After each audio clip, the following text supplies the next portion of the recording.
counting. 3, 2, 1, live. Welcome, ladies and gentlemen, to San Antonio, Texas, here at Fiesta, Texas, Six Flags. My name is Eric Alexander, a.k.a. Wolfie 2 in the booth with IceColeBrew. Cole, we got in here yesterday. It's been a fantastic evening today. Been running around, and these players, they're itching to get on the pitch here. They're so excited to get on the floor right now, and they're ready to play. We're going to have the very first matchup of Shriner University, the Mountain Lions, up against Hendrix, the Warriors. And these players have met each other before. Shriner at the number 3 seed, able to rise above, starting off very rough in the beginning of the season. And they were able to bring themselves out of that. They had some problems with teamwork, and now they are functioning as a unit. They are a full-force team with an SSL in the lead as well. So it's going to be very impressive to see how they do that. In the meantime, Hendrix, a team I'm on the lookout for because I've met these people before. I have seen them in a variety of circles. They're down at number 6. They have lost to Shriner before, but they do better in land, so they've told me so far. And so it'll be very interesting to see if they're able to catch up and stay level-headed, which is one of their big strengths, and be able to stay on top of the competition, especially up against Shriner, which has just had a turnaround of a season.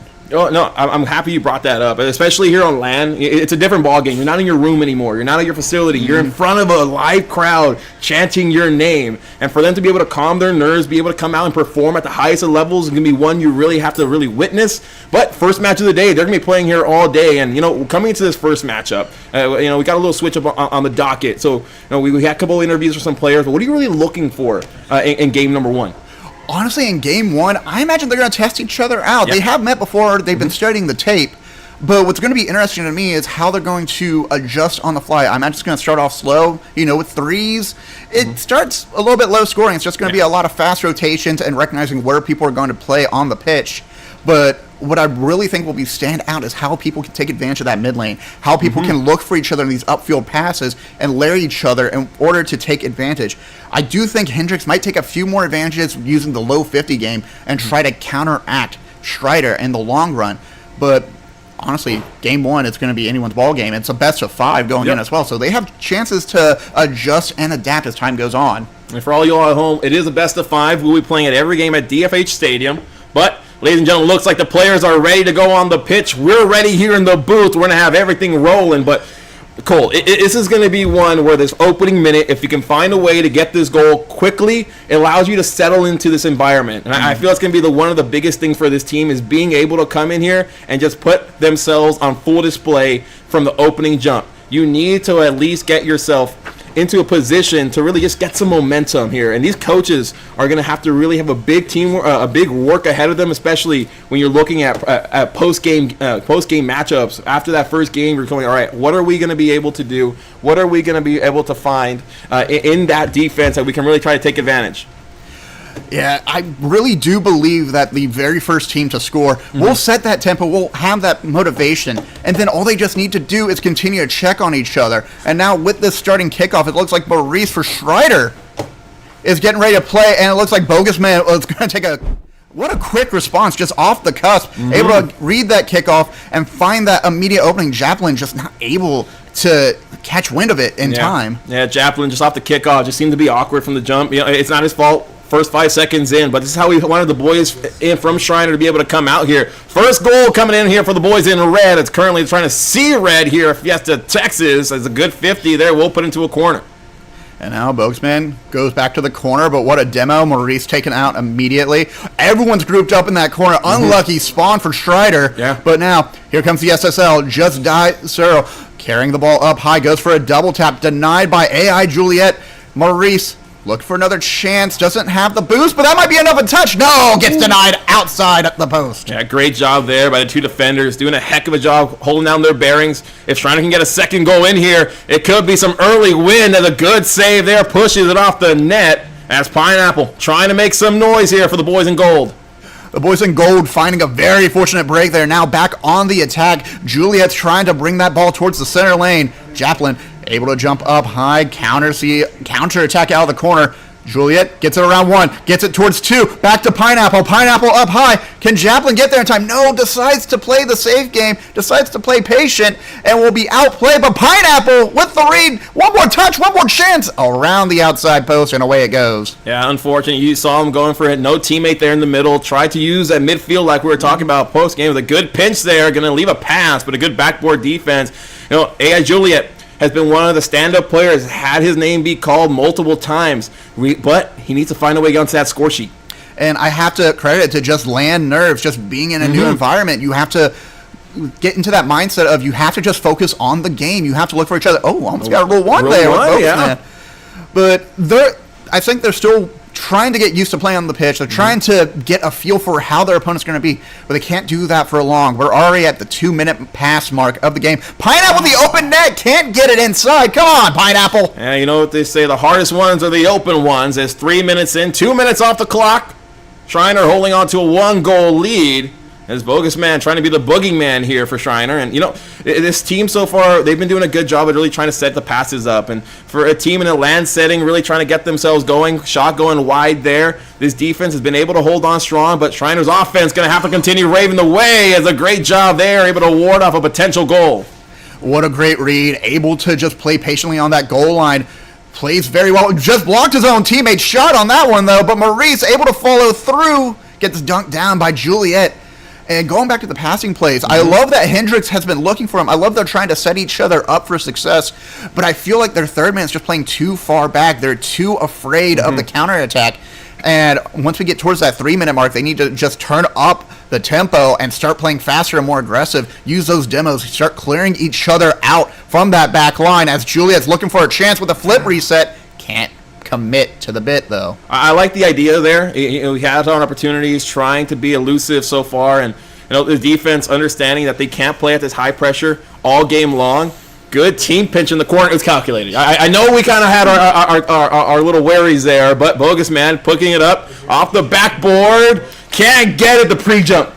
That pre-jump ruined that opportunity, but I don't think he expected the contest there and that ball touch.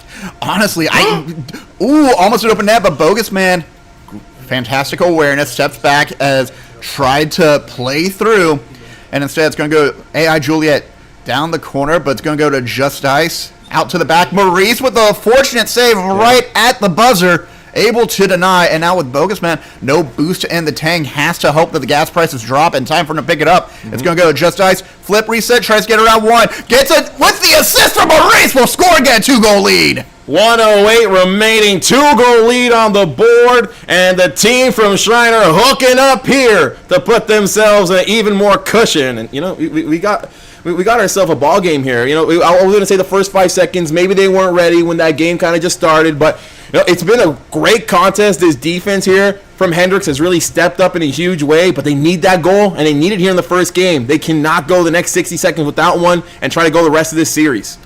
At this point in time, Juliet, bit of an open net opportunity, but Maurice again, backline defense. And you saw it almost had the goal there, was almost 25% in, and the defense coming in last second, continue to put on some big moments as Bogus leaving that one towards the net. AI Juliet, without any worry, we'll just take this a width of the pitch, and we'll just fall into a corner for a good chance here. Shriner trying to get off their end. And now ball up high. Juliet's trying to get it center. Wants it down the mid lane. Japlin too far back. Pineapple's trying to recover, grab some boost. Hoping for the best, but it's going to go towards the net. Bogus Man with the miss. Instead, it's going to go back to Maurice, and Maurice will find another goal for themselves. Second one in this match. Season 4 Grand Champ. You're asking who's going to step up from Shriner. He has been the perfect complement to this squad, has been able to be in the right position. We're talking about earlier, the third man has been falling a little short. I think he may have heard you, and he's finding ways to rotate up the pitch, find his offense in some better positions. But a 3-goal lead seems to be what's going to cap things off here in game number 1 of this best of 5. One more for the road. Crossbar down, won't be able to, as chaos at the net, and Bogus Man gets his 5th goal. Wait, no, I think it's a 5th goal there. I think I read that stat wrong there, but nonetheless, the Season 10 Grand Champ putting his name on the score sheet. I believe that would be his 2nd goal of the match so far. It's just been Dice just getting all the assists in the world. 3 seconds left to go.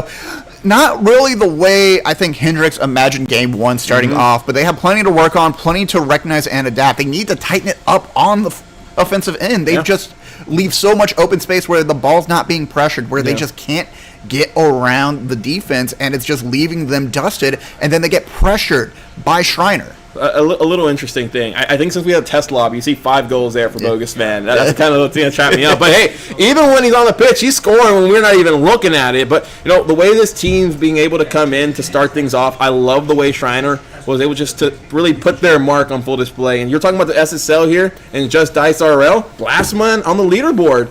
And I feel with the team that's able to get this type of many shots, 15 plus 23 shots to their name, to the 11 of Hendricks. Hendricks needs to find a way to just pick things back up, but they're not out of control just yet.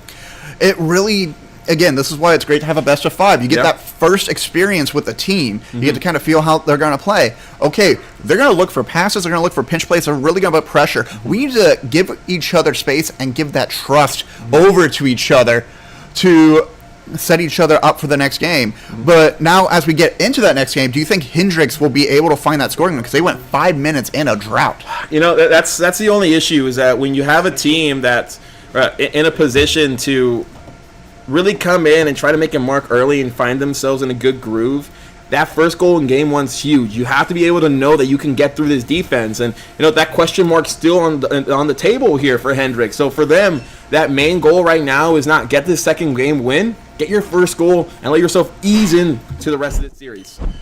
I'm inclined to agree. And honestly, it feels like they are working together, and I just really love the way that Schreiner has been playing with each other right now. I feel like they understand what everyone is capable of. They understand when the ball's not going to be in the most optimal spot, or when they can just get Hendricks caught up and trapped this and there. Juliet was going for a musty, but just could not get the momentum behind the card to get the ball. But now, with another chance, no immediate goal for Schreiner, so this could be an opportunity for Hendricks to pick it up. Good job there by Hendricks, taking away the passing plays. But we're talking in the car ride over here. If it was going to be a solo play day, or we're going to see teamwork get the dream work, as that one top left corner able to put this one in. I actually think top right corner. The accuracy by Just Dice RL, dicing things up to start game number 2. Just a clean cut. Pineapple went up for that ball, tried to put it as safely as they could into the corner, and Maurice, being a threat, made them panic just enough, and that provides so much of an opening for Just Dice. Maurice drops it down for Bogus, but can't get out of the way, and there's too many bodies in the way. Now it's a 1-goal difference once again, and they were caught in this moment for about 3 minutes straight, where they were just down by 1 goal for that long, and then they found another opportunity for Schreiner. Hendricks has to change the story here, or else we might be looking at another movie, Marvel Cinematic Universe piece going on. Especially for the first game of the day. You kind of want to allow yourself to go the length of the series. You don't want to allow a sweep to kind of come through. You want to at least get 4 games at the minimum here if you're Hendricks, just to fully get the grasp of this matchup, as Pineapple trying to take it down, trying to bait for a 50, as AI Juliet will just put into a corner. Yeah, I think that's another thing I'm starting to notice with Hendricks is they're fighting for boost a majority of the time. They haven't really been optimizing their boost path. They haven't really been going on hooks or trying to find the diamond in order to get that nice little sweet 48 boost in the center of the field to set each other up. They're going back for the big buckets, and I feel like even as a champ player, not to play that far back and just go for those kind of boosts, but I think it's, again, panic and fear going through their minds at the moment.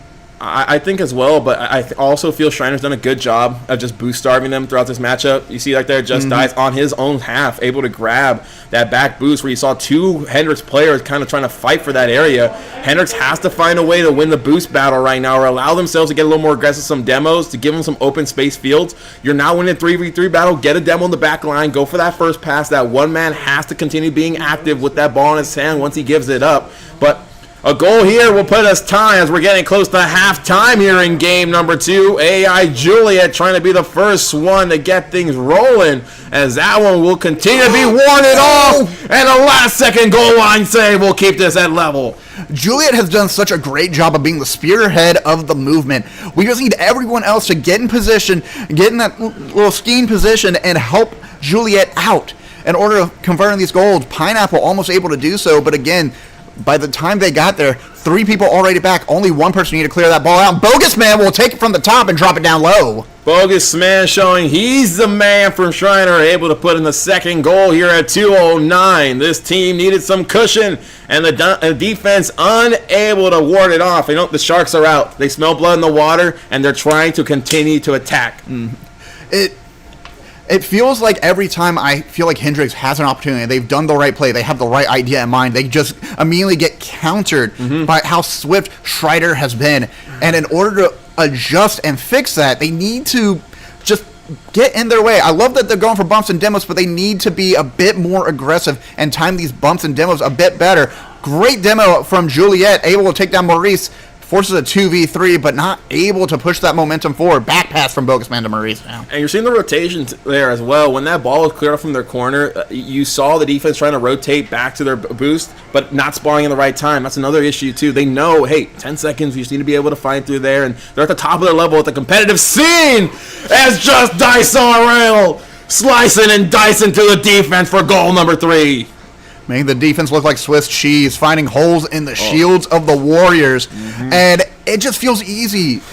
Just Dice carries that ball, nice little flip reset, has just enough momentum to put it in. And honestly, I feel like they could have probably taken a little bit more time to get that flip reset off. But now, 3-0 goal difference, not a single response from Hendricks. They are currently in about a 9-minute drought, not able to find a score for themselves.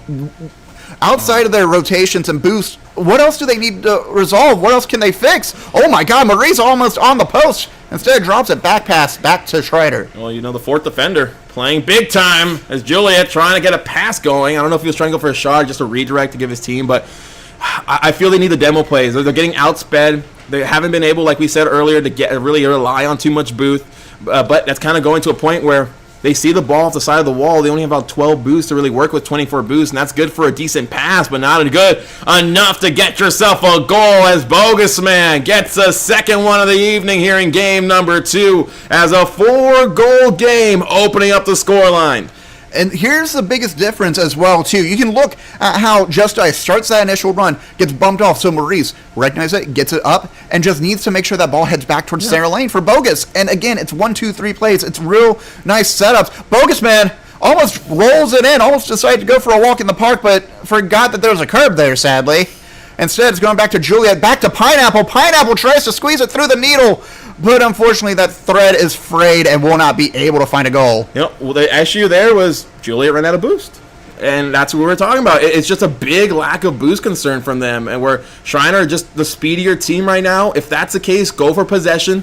Just allow yourself to keep control of this ball. And now in game number 3, this team right now down 2-0. The janitorial staff going to see if they're going to come in early and bring out the brooms as this one looking to hit the floor.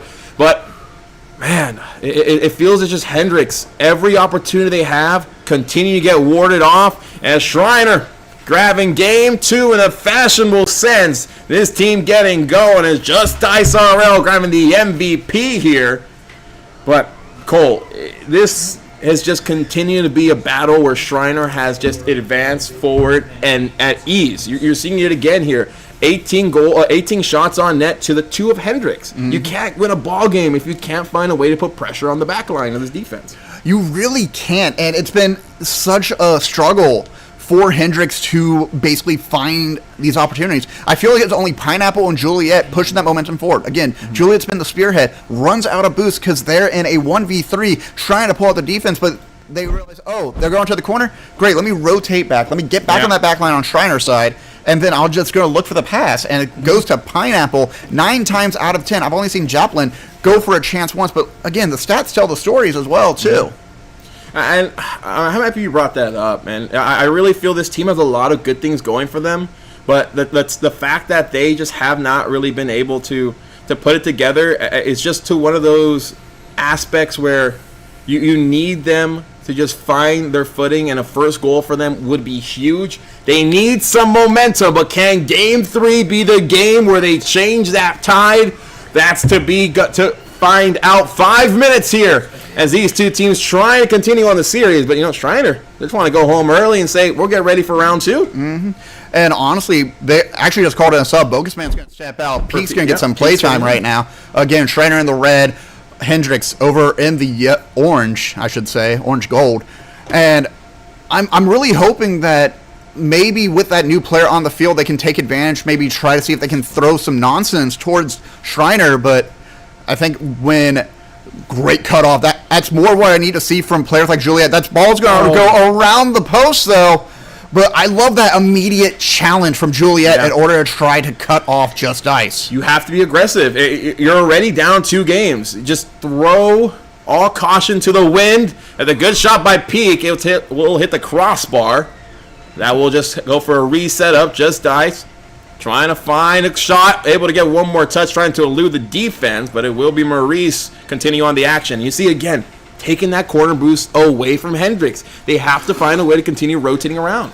Yeah, and they're finding some nice clear-outs. Shriner has gotten to the point where they are very confident playing in that forward third. And so the more pressure they put on, the harder it gets for Hendricks. A very fortunate save from Japlin right there. Just able to get it off the woodwork and send it out. But now Just Ice going in for another attack run. Pineapple and Juliet double commit. Japlin's just hanging out in the goalpost, just waiting to see. And a little bit too late. Double tap from Just Ice will send it home. Here in the Lone Star State, the Lone Stars from Shriner are coming out on full display. Just Dice RL underneath the crossbar will set this team with the lead. And Pete got credit for the assist there, but for the most part, that was Just Dice just showing a lot of mechanical prowess, a lot of promise and skill. You know what they say? Just better. Just better. Just better. Just better. Oh, man. And that's where, it's refreshing to see the way this team came out. A lot of squads on land, they kind of just take the backseat where they're not trying to really do too much early on. That was kind of something that we were kind of alluding to, if these teams were just going to allow the games to come to them. But Shriner just said, we're not going to let the game come to them. We're just going to take it for ourselves. Shriner is paid by the game, not by the hour, and that's how they play right now. It really feels that way. And honestly, I would love Juliet to get a goal after 14 minutes of not able to find a response. 14 minutes, 50 seconds, they finally find their first goal. Just catching the misrotation from Just Dice. Yep. Check yes, Juliet. Do you miss me? Is that one? They've been missing that first goal, but we're tied here. 3:09 to go. Game number 3 as Hendricks trying to continue on the series. That's a Kings line right there. That's a We the Kings line. But I'm loving that first attack, and maybe we'll see some more life. I think another perspective I would love to see is I want to see if Juliet's going to be the possessor. If Juliet's going to carry and focus the attack, then we need Pineapple and Japline to help clear the path. We need to see those demos you mentioned earlier. If they can get an isolation play and force Juliet to just be in a 1v1, I feel like Juliet has that talent to make the difference. Now Pineapple, feeling some confidence, wants to strike home, but not enough force will do so. Instead, back to the corner, Juliet with the center to Pineapple. Over towards the net, that's going to go a little bit too high and will be saved by Just Ice. Pineapple trying to be the one that really gets them going. And we were talking about it. Pineapple has been super reliable. When you have a player like him, you're going to get the best out of him day in, day out. Maurice, unable to have enough boost there to get much of a touch. Past halftime, still level at 1 each. The good shot will just go to the corner as Pineapple trying to reset up, but a good demo takes him off ball. And now Juliet in a 1v1 against Peak goes to fire, but doesn't put enough force behind it. Probably wish they carried that ball through, not recognizing she had no boost. She had no boost. And that's kind of where we're talking about. This team, as mechanical as they may be, we haven't been able to see it because they haven't had the opportunity to really show us. The good save there. We'll keep this at 1 each. Juliet, full boost now, needing to rotate back. We'll just go for a challenge, but won't be able to get too much. I like that drop from Peak. Was trying to set up Maurice, but Maurice just could not get around that ball to find that 1 point that would send it home. Instead, Peak going for another chance will find Juliet there in the window, and great clear out from Pineapple, but unfortunately they're not going to be able to pick it up. They at least have the game tied right now, and I think they know how they can find an opportunity to attack, but I think they just need to have all 3 players up. I know Japlin feels very comfortable in that back third, but once he gets demoed, it's over. They have no one back in time to cover for that net. And Juliet coming in with a huge save there at the goal line. 60 seconds remaining. Shriner trying to end this series in a sweep, but the boys from Hendricks want to get themselves an extra game. And this team, they've been on their back heels, and it really feels that Shriner currently they haven't been pushed too heavily. But that's what we're talking about. And as much as we don't want them to get too overzealous, you need to get these bumps and demos going. As Peak unable to get a touch, it's going to be a race to the goal line. Juliet, full boost, going to look for one more pass there. Pineapple puts it on, but not enough power. Just caught it with the wheels facing towards the ball. Just couldn't get that magic kickbox to put a bit more power. Pineapple stays at the half-court line. Wants to maybe try to fake out Shriner. Maybe make him force the ball out forward. Juliet catches a piece of it, but Maurice is firing. Japland, misses it, but Pineapple will find the savior. 5 seconds left to go. They're going to clear it out. Is Pineapple going to chase after that ball? No. OT for the first time in Game 3. What time is it? It's overtime here in game number 3. 1-1 scoreline. First one to score will find themselves a victory. The good touch right back mid. Will it end here? Mark on that one will be able to get warded off, but this team, as much as I don't want them just getting too desperate, they need some demos. The squad from Shriner is just too good. This one man has to go sweeping. Put your best comm strat out there. Everyone will love it. Everyone will understand in a land setting. Be aggressive. Be greedy. Just try to get yourself a victory. The good touch. Just dice. Looking to get past everyone. Not going to have it on kilter. We'll just push this one away. Now Pineapple sends it upfield right down center lane. Juliet's trying to beat Peak there, but Peak's just a bit quicker. Out of gas, though. Has to go for the boost. Sets up. Just Dice looking for the opening, but Juliet will cut them off. Dice stuck in the back of the net.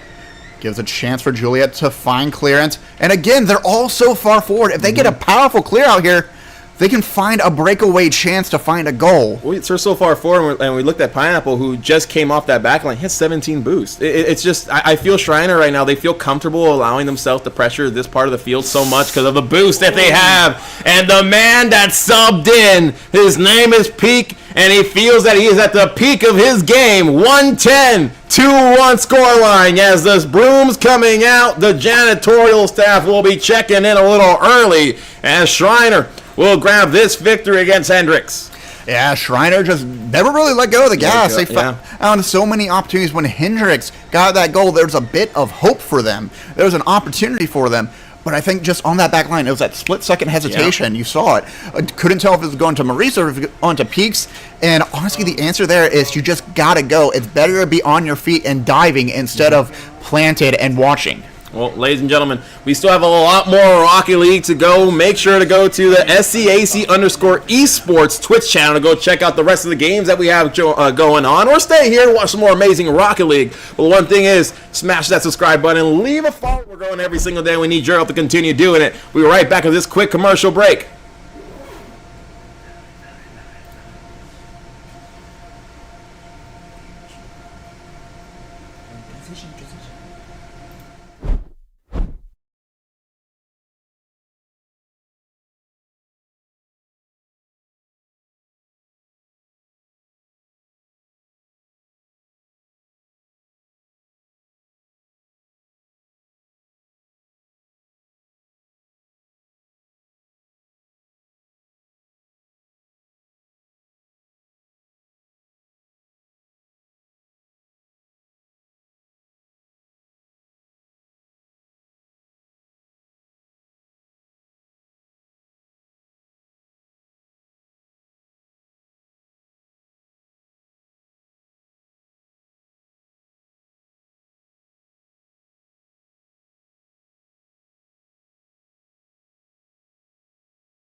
meet you by the fire.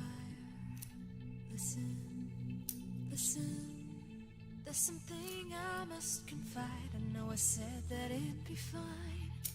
I know I made it look like it'd be alright, but I think I learned my lesson, and I'm not gonna let you out of my sight. You can call me killer, 'cause I'll bring you to the light. And it might taste bitter when you're answering to God. You can call me killer as you look into my eyes. Nothing but a sinner. You won't get away this time. You won't get away this time. You won't get away this time. You won't get away.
Feel the waves cut through me, hypnotized by the sounds I'm breathing in. Hold tight, chemicals collide. Hold tight, hold tight, hold tight. Dripping lights paint the skies, all because of you. Dripping lights paint the skies, only you can make me move. You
Back, ladies and gentlemen, here for the first round. We have two schools that, we were supposed to start off with this matchup. They made us wait a little bit, and I think for a good reason. I think this is going to be one of the best ones we see, especially in the first round, Cole. But, McMurray versus Austin College looking to find themselves an early victory in this first round. What are you hoping to expect? Honestly, with McMurray, they've been performing fairly well, especially in the latter half of the season. I actually got to see some of their stats from last week. Where they faced Southwestern University, had a perfect 3-0 sweep, and they talked about all their goals, and you have players like Bonzo and Gravy working and performing perfectly well. They had matching assists. You have Snazzy putting pressure on them. I can't wait to see how they do. And they're going up against Austin College, and they feel better in a LAN setting than they do in online. Austin College are only 6-8. They are a number 5 on the standings at the moment, but they feel pretty good. They feel like they have a strong ability to control the field, and they will be playing. They'll be swinging above their rank. They'll be swinging above the belt a little bit, trying to punch up and beat these players who are SSL and GC. But of course, Gravy not going to give it to him easily. Just immediately starts off with that goal off of Bonzo. This team able to come in early. What we saw back from that first matchup with if you score first, that's when the defense is going to have to start getting themselves outside their box. But this is kind of where on this orange half you need yourself to just come back in. We saw a 5-second goal back in that first series, and coming in here 15 seconds. This defense is in a tough day here today, but Austin College trying to turn things around, but a second goal on net, crossbar, fourth defender coming in. And that's Austin College there in the yellow-orange, but Deprehindo, Kenneth Tech, and in the background, Acoin, 47, fighting against McMurray in the red, Snazzy Piglet, Gravy, and I believe that was Bonzo as well, and they are so far getting a nice good feeling. Honestly, first games, I always anticipate them taking their time, just checking each other, trying different strategies, but it feels like Bonzo and Gravy were just immediately off the snap, ready to fight, and wants to have that early lead, and they are not afraid to take advantage of it. But Austin College, they like to be a step behind and catch up, and surprising quickness, but they have to get these passes to go for them, as Bonzo's going to pick up in the corner with a lot of space and a lot of time to carry it through. I like early on, you see all the demos coming out here, and this squad understands that, hey, in a mechanical game, we have to allow those mechanics not to show. The good pass will just be a shot on net. Bonzo, we're going to move that one off. 1v2 is Gravy, just trying to continue pushing on the opposite end. Yeah, Kenneth gets countered immediately by Gravy, but Acoin trying to carry that ball up high, wants to follow through, is playing the front field, stealing boost from the defenders, but just wasn't able to get that ball in their direction. Instead, it's going to Kenneth, down to Depress.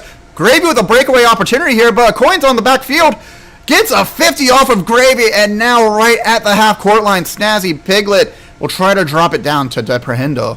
You saw in that last play, we saw one of the men from here from Austin College. He was playing that backboard, looking for a pass there, and this is kind of where the creativity is going to have to continue really forming its way through. Akon leaving that one towards mid, looking for a second touch. Won't be able to get too much as Gravy able to push it on to the half of his orange side.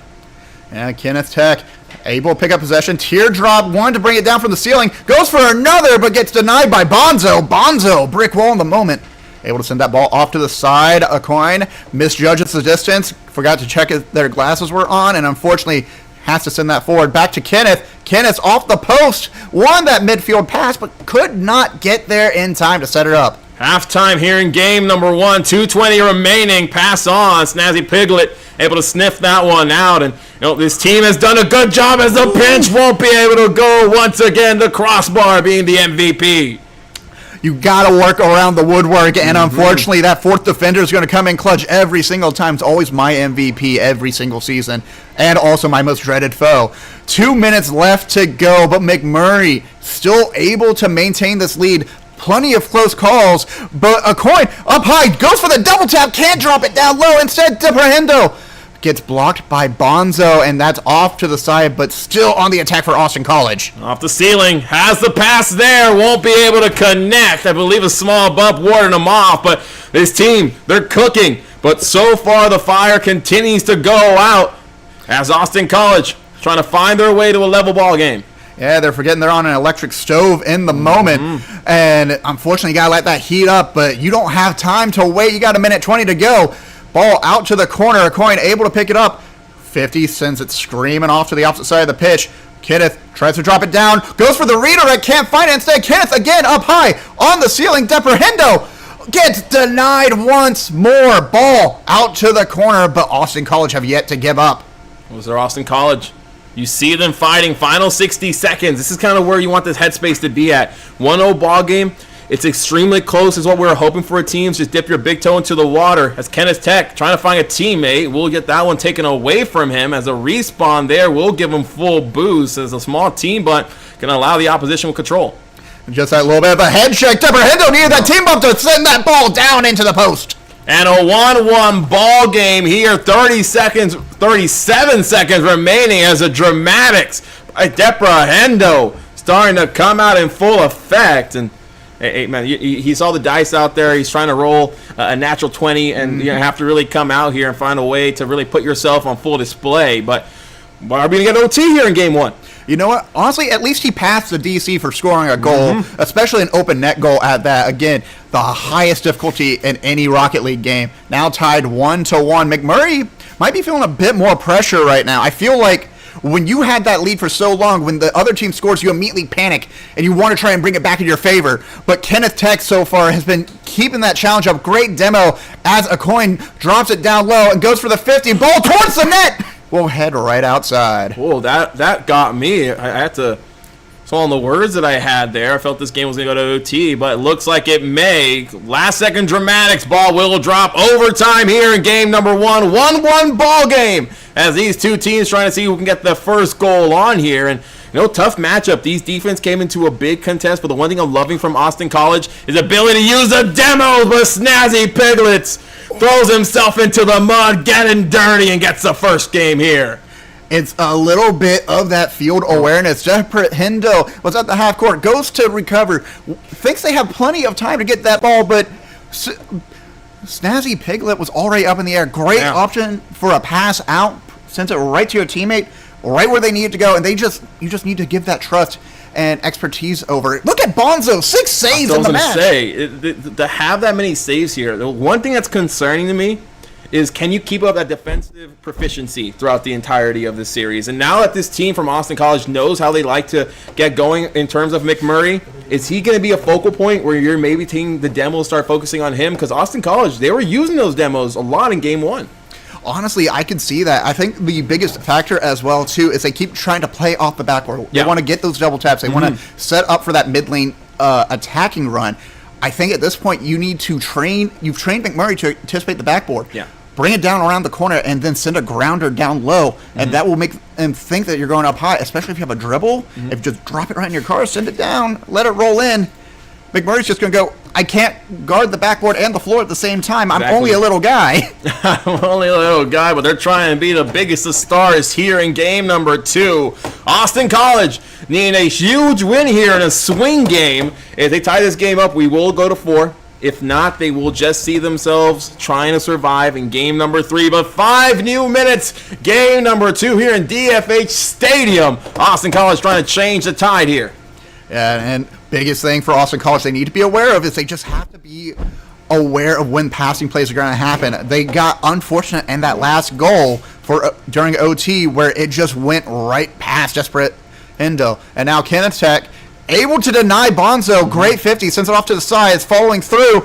Doesn't have a lot of momentum. Doesn't have a lot of car control in that moment. Ball in front of the net. Oh, a coin not able to convert ball back on the orange half. Yeah, it's a tough one. You saw them working extremely well through that midfield, getting onto the opposition half. The good pass here will dribble down to Deperhendo, the man who had that goal last game, able to get a beautiful save. But the attack's still going. Kenneth won't be able to get a touch, faking as the ball almost finding through. Great 50 from Deperhendo, just tries to give a temperature check to McMurray, make sure that they know, like, hey, I'm going to be in your face the entire match. But Snazzy Piglet, so much airspace, not a lot of opportunity to bring that ball back around. And now, just on the attack again, neither side really giving up a goal. There's a demo in the backcourt from Kenneth Tech, but not able to convert in that moment. Bonzo was the one demoed as well, too, which you called out earlier, and I think it's going to happen again with a coin right behind Bonzo. And the saves are starting to really be a factor. And we're talking about how proficient that defense is going to be. First minute and a half, it looks like these teams. We said it. This is the 4 and 5 seeds. These teams are in the middle of the pack, but they're trying to show that they can be the top of the pack on land setting. Anything's possible as these two teams trying to find the difference maker. Bonzo looking for a pass. We'll just get 50 there mid as a good cutaway. We'll leave it off. Austin College actually has faced McMurray before. They've lost both matches, both in 1-goal games. Austin College losing in a 2-3 in the very first meeting and an 0-3 in the second. But so far it feels like they have more opportunities. Just need to find the right spot, the right shot to hit, and deny everything McMurray throws at them. And just protect their back line. But now Snazzy Piglet on a breakaway has a chance to send it down home. Accoin with the near post save. McGravy can't drop it down below the height limit. Coming into halftime now, both these two teams looking for the difference maker. Ball in the corner, but the passing plays. It seems like every single passing lane we've seen so far has gone cut away. We saw a lot of solo plays being the thing that opened up the score line back in that last game. But how big have their mechanics really played into a factor of this, or has it been more of a team play? Honestly, a lot of the team play is great on both sides because you have people knowing that they can pass that ball up to someone, know that they can get there, but also that field vision from the opposing side. Snazzy Piglet has an open net opportunity. Just a big miss from Austin College will leave an opening for them to walk that ball right into the net. Very unfortunate for McMurray, but again, it's all about field vision. Piglet just recognized it very, very easily in order to get that ball in. At this level of Rocket League, the hardest part is to be consistent. And unfortunately, the defense just lost the rotation, lost their footing, gave an open net. But 1-0, McMurray looking to take a 2-0 series. Snazzy Piglet continuing to be a highlight player for the boys in maroon. Yeah, Snazzy Piglet has really popped off. I honestly expected Bonzo to be the difference maker, but Snazzy had 19 shots in the previous series up against Southwestern, so I'm not surprised that they're finding their moments and finding their spots. Maybe they can't convert every one of them, but that pressure is there. That undeniable effort from McMurray is there, and it's being led by Snazzy Piglet. I think you have to watch how this team is starting to defend some of these passes for Austin College, and for McMurray, look for those redirects. And pass there did not get touched, almost finding a way to really put a good shot on net. It's Kenneth looking for a teammate, will not get the bump he was hoping for, and a fake there will allow Gravy to get a touch and clear it off. And I love that idea of the fake, but you got to make sure there's no one back there as well. If you're going to get a fake, you got to get a bump to follow through. Kenneth will at least take my advice very late, but we'll get that demo. Bonzo with a bit of vengeance on the mind, gets a little blood on the pitch.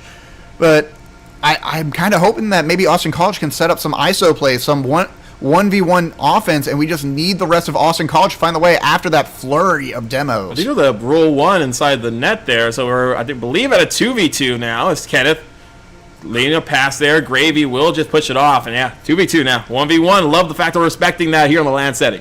Honestly, a land Rule 1. Yeah. Rule 1 is always fun to see. Accoin has the power, but Bonzo has the defensive mindset to deny it immediately.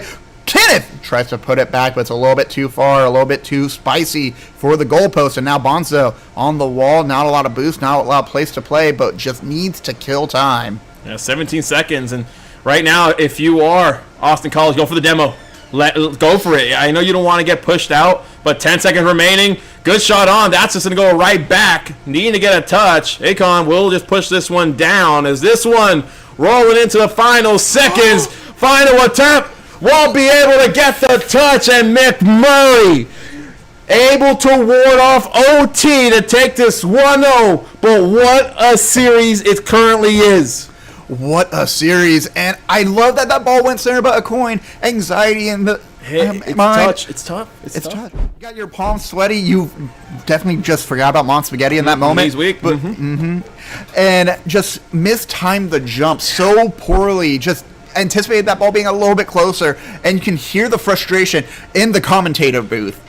It's one where, Austin College, one thing I was curious, they took 6 hours to get here. It's a long bus ride. For you to stay focused that entire way to really come into your first match of the day in the first round, they just need to see a goal. They've been at 0 for a while, and they've been trying, but it's just the defense by McMurray hasn't felt that they've been tested too much. It feels it's really in their wheelhouse. It really does feel like they just need to comprehend how McMurray. They need to make sure their rotations on the back line work out. They need to make sure they're not overlapping each other, they're not stacked up unless that's part of the game plan where you're trying to do a what I love to do, which is a stacked offense where you play for the low 50, you play low to the ground, you get that ball pinched out to your teammate who's just a few steps behind you, just off to the side, and set each other up for that easy goal, force them to commit. Yeah. But McMurray hasn't really given them a lot of opportunities to find that. They haven't really found the openings that they got in game 1, and now McMurray's about to run away with it so quickly as we go on match point. Well, ladies and gentlemen, everyone's at the line, and looks like we have... I wonder if we're going to ask for a timeout here. You see Kenneth not moving. Yeah, I'm wondering if there's some technical issues. No one said anything. Yeah, no one's typed anything in chat. Oh, Kenneth is jumping. Yeah, it looks like we're asking for a pause here. Yeah. So we'll get that going. Yeah, so as we get an administrative pause on the pitch, just to check in, how have you felt about McMurray's gameplay so far and their positioning on the field? I feel their positioning on the field, their game plan has been good, but this unstrategic timeout or unwaiver, we didn't expect this timeout, unexpected timeout, could be actually go to Austin College. They get more time to talk things over a bit. And for a team that right now is down 2 games, this is where their coaching staff is going to have to come in. That Rocket League IQ is going to be on full display here. Yeah, and I feel like it's been really nice to just see the play style of McMurray just working out so well. I feel like they didn't anticipate Austin College to play in this play the way that they have. I think Austin College, though, just needs to really step up their game. They need to try to efficiently use these demos. They know Bonzo is a great defender, but it's no longer just on Bonzo anymore. It really They've isn't. found more and more opportunities in order to open up, find these breakaway chances for goals, and they need to be able to deny the shot lanes. They need to deny the passing plays. I want to see them add more pressure because I don't like seeing someone go up in the air for an aerial, for an air dribble, and just have the entire runway. Like, if I wanted that much runway, I'd be at Bergstrom International Airport right now in Austin. One thing that I'm really hoping to see the difference for Austin College is just their approach here in game number 3. It feels that they've allowed for McMurray to kind of take possession, take hold of this game, and to a point where it's great to be on the defensive end. You're not trying to get counterplayed out too much, but where's the offense right now? And I love the demos that they've been able to bring in, but they haven't been effective demos. They've been demos that you see it happening, but it's not in the moments where they really need those demos to come out in. And because of that, it just feels like a lackluster attempt into trying to find a goal where it's a great idea to start focusing a little bit more on that second man, that third man who's back there on that back line, like you were saying, and try to take him off the pitch and make everyone else have to react and panic.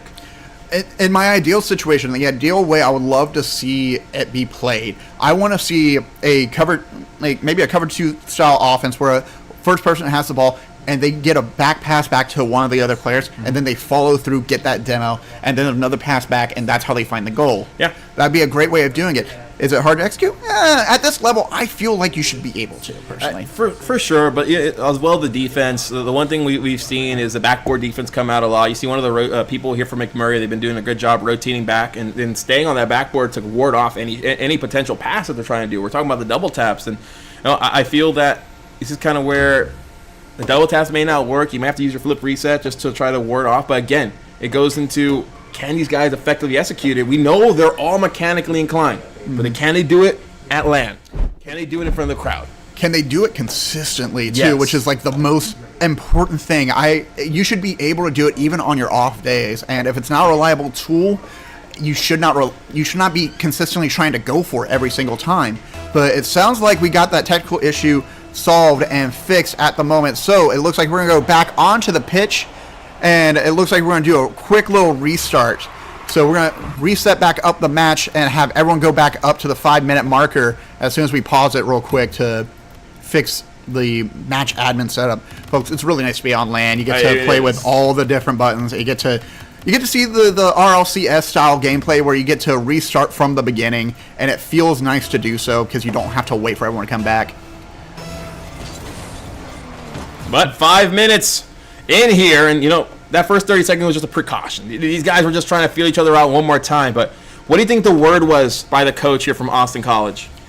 Honestly, I think it's just we're getting beat on the double taps and we're getting beat on the control on the field. You need to just be a bit more aggressive. We need to take down that back line as we get this camera fixed. There we go. Kenneth Tech now is looking for that pass. That's a great way. That's layering. That's exactly what I want to see from Austin College. Go up and try to make your opponents guess on who's going. As long as someone's back, you'll be able to play it out and be able to defend. Great challenge from Cohen. Kenneth Tech up high. Denies the shot from Snazzy Piglet. That's a lot. That's the first time I really see McMurray bunch up like that in the midfield. They have to find a way to spread out. They're all ball focused right now. This defense is going to have to hold up if they continue putting themselves too much towards that midfield line. I understand you're feeling confident against Austin College, but you cannot allow for this team to really get themselves into a good groove, because at the end of the day, they're still SSL, they're still GCs. They're out here for a reason, trying to make a name for themselves here. And honestly, this is a great stage to be on as well, to show that consistency, show that talent. I love the bumps coming in, because we just saw Okoen just coming, swinging in. Deprendo tries to beat the ball in time, but Snazzy Piglet will be the first one there, just a bit speedier. But look at how often they're going up to challenge McMurray in the air, while Austin College has had a lot of airtime, and they just get blocked at the very end. Going for the backboard still, but it's becoming more of a threat. They've put a couple more shots on net because of it. Personally, I'm traumatized by the backboard. And I remember coming to our LCS 8-pack and realized was just camping on that backboard, waiting on our team to be able to score through there. So maybe they're trying to go for that strat. They're trying to get the pass, the long clear to be able to push that ball right back down. Bonzo able to push this one away. Good midfield, but a good 50. Wilk just kept it into a corner as McMurray able to come out there unscathed. Yeah, now Deprendo really wanted to keep that ball under control, but sadly Bonzo will take that setup. Kenneth realizes there's no one out on the left side of the pitch from the goal, so he's able to find that clearance, find a bit of that opening. Great 50 from Gravy, keeps that on the red side. Bonzo taking flight. It's just a bit off target. And here's one thing I think Austin College have been taking as well, is they've been focusing a lot more on control. Outside of that boomer ball that they just sent towards the net, but I can't shame them for that, because that was a great placement as well for the shot. No, and that's where we're talking about quality over quantity. It kind of comes. We've seen some low-scoring ball games here in the second game of the evening. And remember, ladies and gentlemen, we still have the second round coming up, so all the Rocket League still left to play. But it's great seeing how these teams are approaching it. And I feel that Austin College, in that little time that they were able to just have that pause, they look like a different team right here. Yeah, they feel a lot more confident. They feel a lot more comfortable on the pitch. Even they've done the one thing I think is the biggest thing about mindset. Deprendo tries to break it in on the post. Bonzo will get the save. Kenneth goes after it and just can't get through the mass of bodies. But maybe one more pass. Double commit from Austin College will pop that ball towards the ceiling. They feel so much more confident, even at a game deficit, even at match point. They feel great to watch at the moment. I just feel he got more aggressive there at the back line. He had one defender, or one teammate technically there, that he just decided to rotate back. One or two bumps potentially opens things up. And even if it doesn't, you allow for them to get awkward as a pass can't get hit. Bonzo able to clear it, but all the sides of relief here for the McMurray fans. McMurray has to feel so happy that pass did not work out. Just a slight delay on the connection, but it's just enough to put McMurray a bit more nervous. Bonzo sends that ball over to Gravy. Gravy's going to try and get that pass back to Bonzo. Can't commit. Instead, Kenneth fires upfield. Pop up from Snazzy. Sends it down the half-court line. He's trying to follow through. Cohen, great steal, just goes up to challenge again. And now Deprendo in a 1v1. Back pass to Kenneth. Kenneth tries to drop it down, but Gravy will find the save. I like the opportunity. Maybe decide to keep possession, go for a ground to air dribble, and then try to go for a bump in the air. But no, Akon can't get that much going. The defense continue to hold out as that one won't be able to put on kilter. The good fake there by Kenneth will leave it back for a teammate. Shot on, second attempt. What a save there at the goal line. Snazzy Piglet has stepped out and has taken the shield away from Bonzo, becoming the ultimate sentinel in that moment for McMurray. With 18 seconds left to go, Austin College is feeling the pressure, but McMurray is feeling a lot of the heat as well. I feel like a lot of these saves are getting closer and closer to going in. And I really feel it's also due to these teams just finally starting to understand what the pressure is. And in the test lobby, we see a lot of teams potentially just, lollygagging, just messing around. No, these guys used it as a pre-game scrimmage. And this is kind of where it might be game number 2, but technically game number 3 or 4 for them due to the time that they had before this matchup to really get going. But Austin needing to get this one going quickly. Last thing they want to do is lose it in an OT as Bonzo towards mid won't be able to get much there. Teammates will stay back as Kenneth trying to set up a teammate. Oh, and that demo from Bonzo, great court vision, sees that there was one just waiting in the back. Deprendo just taken out in the moment. And I hate to bring this up, but McMurray, so far a 1-for-1 on OT, and it looks like Snazzy Piglet wants to drop it down, but no. Ball a little bit too fast, too furious for them. Could not find it. But here's a breakaway chance. Deprendo just can't get it closer to the net. Instead, Snazzy Piglet will send it outside. Yeah, great teamwork there. You saw the defense continue just to shut that one out. But we talked about it. How well can this defense continue to stay perfect? Kenneth will take this up as a one-man. Won't be able to get much of a touch. Trying to rotate back net. Does get one demo. But you saw the first 2 demos were the crucial one. They got the third one, and that was not enough. They just could not get a touch. They got very close, but I think that respawn came in and just ruined the moment for them. But they're getting closer. I feel like they are stepping away too much whenever they go back on defense or providing too much of an opening. They need to keep that pressure on, but they need to continue to communicate and call each other out on who needs to be on who. Mid pass here. Kenneth trying to get a touch. Good 50. Bonzo will retreat, grab full boost. Now has an opportunity. Well, he's going to come up with, looking for a pass back mid off a sidewall. Will be able to take off Desperado. As this one for Gravy won't be able to get it through. This game continue on the counterattack. Unable to fall in here for Austin College. Kenneth was in the right place at the right time, but the sights were just a bit off. Didn't check him before firing and hit that goalpost, but still able to carry through. Gravy will deflect. Send it back down to the corner. Austin College on the offensive run. Tries to bring it around, but cannot get out of the corner. Deprendo sends it upfield. Drops it down, center of the lane. But Bonzo's got a piece of it, and Kenneth Tech will be the savior. And Kenneth Tech, he is continuing to get his name called here for this team. And McMurray, this one will be taken off. As Austin College with a long clear. Kenneth Tech, the man, the myth, the legend, tying the series up at 1-1 here at close to halftime and overtime. I could have sworn that ball was just going to hit the post and go out. But Bonzo, I thought you had that moment too. I thought you were going to go up and slap it off the backboard, but instead, just a little bit too low. Forgot to have that height check in the moment. And Kenneth, again, sniper shot again and again and again. Yep. 1 for 9. But he is the only one we need in the moment. Yeah, no, you said it yourself. 1 for 9, but all that matters is that one at the end of the day. Bonzo having 6 saves to his name. This team coming in with 13 saves overall for McMurray. It was only bound to happen that Austin College found that goal through. But that's what we said back in that first game. Can this defense continue to step up to do this kind of opposition where you're fighting for close games, but it's not going to be enough? Yeah, just looking at just quick math here. 6 shots for McMurray throughout that entire game.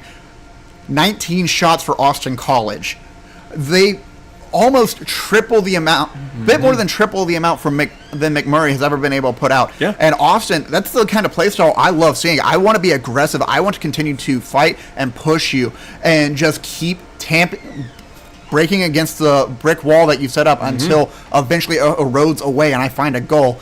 And those sniper shots, that long-range accuracy that Kenneth kept on testing, that was the big difference maker here. Yeah. They're going to probably play a bit more back and try to cut off those sniper shots by watching where Kenneth is, or Acoin, or Deprehendo. And it's kind of been one where it looks like they're just going to have a little restart until where their lineup is, maybe. Yeah, it looks like they're just changing their strat here and allow Kenneth to be the one with the opening kickoff. And it looks like let's see who they want. Who do you expect them to potentially want to take this kickoff? Honestly, I think we're just waiting on the opposition too. We're waiting on the opposition as well. I think McMurray might be taking a moment here. We had a player get disconnected. That's unfortunate.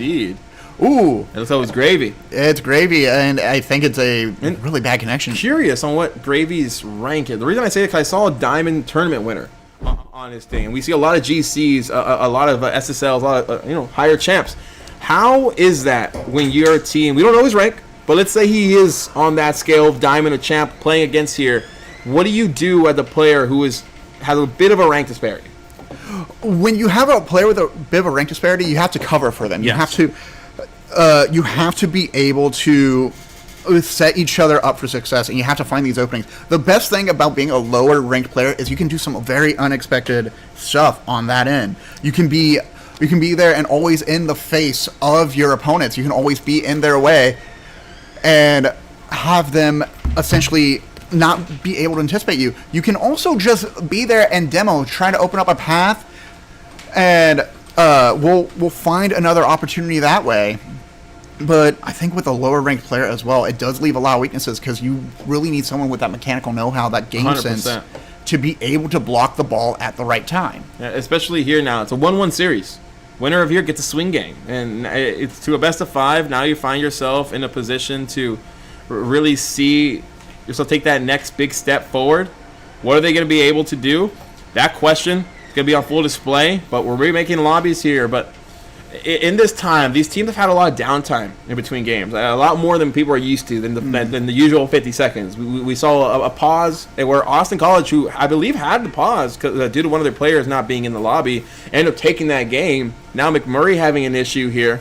What do you think the coaches are telling them in these moments where they're kind of getting iced? It's like icing the kicker. You're calling a timeout right before they go out. Well, the first thing they're probably telling them is like, hey, keep moving your hands. Make sure you have that like wrist extension and flexion going. Just keep stretching. Stay warm as much as you can, especially because this entire LAN event is fairly cold. Like you and I are freezing back here. We had a cup of coffee. It's going to be our only one. But, things are heating up on the pitch. And remember, ladies and gentlemen, big shout out to Six Flags here at Fiesta, Texas, as well as E6 Gaming here in this facility. Beautiful facility, And I feel at any LAN event, there are always hiccups, but the staff here has been so amazing. What is something that really stood out to you about this event that, that really you don't see too often? Honestly, I just like the way they have it set up because they also have a grand stage as well, which is beautiful, by the way. They have a great setup where both teams, whether you're here for the Valorant event, whether you're here for Apex, if you're watching Smash, great game, Fury game, great game, Rocket League, you have a great place to set up for finals and be able to witness greatness in these college players. And E6 as well, too. I love that more and more places are having their own esports lobby.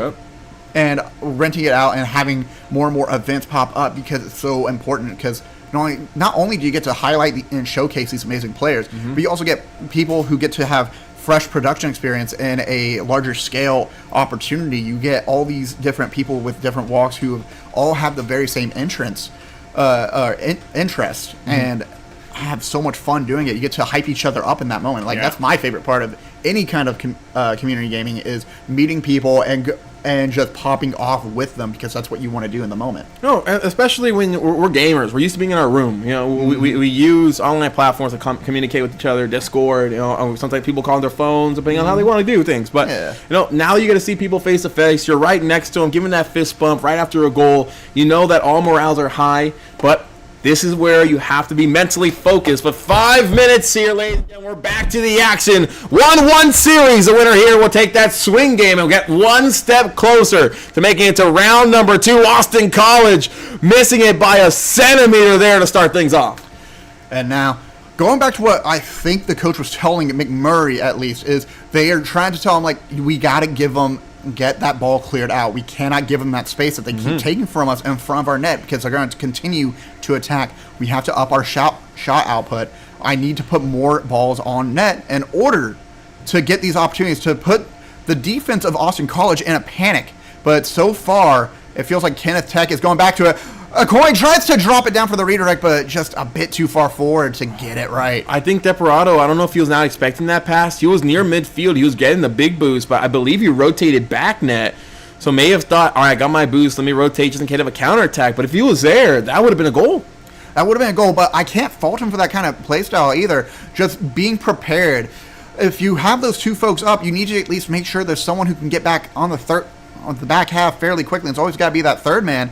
But as long as you communicate where people are, you can anticipate and prepare for it. Great touch from Desperado, sends it over to Acoin, off to the opposite side, another touch, back to center. It's going to go to Desperado, who's going to set it up high. Acoin can't get there in time. Gravy will drop it back towards the orange half. I like the awareness there by Acoin to go for that ball, but you can't waste boost in this game where both these teams are struggling just to hold on to that economy. But, Bonzo, he has been fairly quiet first minute and a half. He had a huge game number 1, but ever since then, I feel he's been a big target so far for Austin College. I think that's always the threat. Whenever you pop off in game 1, whenever you become a major threat, all eyes are on you. And the ball just rolls right in front of the net. A huge triple commit from McMurray, but no one's able to pick it up. And now Deprendo is going to have a lot of time. Oh, no! And Bonzo, bingo, bongo, back of the net, 304. And McMurray strike first. Desperado unable to get it there. And that is a huge nail in this conference. Not shut whatsoever. But I just came off a huge attempt where you felt this defense was kind of scurrying around. Honestly, I feel like there was just a lapse of communication there. I feel like Kenneth shouldn't have touched that ball. I felt like they should have just continued with the rotation. But they cut in, and it cost them big time because it gave Bonzo an opportunity to read that ball and just send it up high before Deprendo could even react. But getting close to halftime, 1-0 ball game. Austin College now scrambling for their first goal. Snazzy Piglet will cut this one out. Kenneth Tech able to kick this one towards midfield, but won't be able to get much going. Now Acoin drops it down, wants to bring it to Deprendo. Instead, it's going to go back to Bonzo. Kenneth goes to challenge off the backboard. Acoin has a chance. That's a double commit from Austin College, but I think Kenneth is still right past the half-court line, able to deny. Gravy, double tap off the wall, and this is the biggest lead we've seen from McMurray now. Ooh, man, that was beautiful. Put the gravy on top of that one. The absolute sauce by him. 2-0, 2-14. And the team from McMurray looking to continue on a big lead. But, they struggled to get multiple goals in the last couple of games. Doing it by halftime, I feel this team is settled in and they know how to attack this defense. They really do, and I'm wondering what the adaptation we're going to see from Austin College. What's going to change for them, because the Hail Mary shots are not working. You already see Bonzo in the backcourt.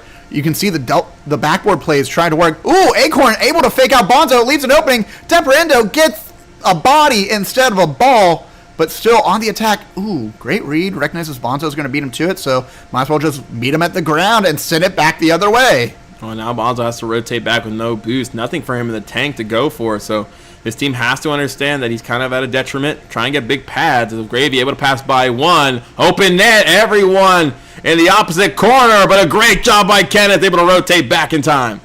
You got to be aware where you're rotating as well. Deprendo almost bumped into Kenneth on that just quick cut to the near post. And it feels like where Austin College had done so well previously and been so aggressive, it feels like they've been put on a collar and they can't really move around as much as they would like to.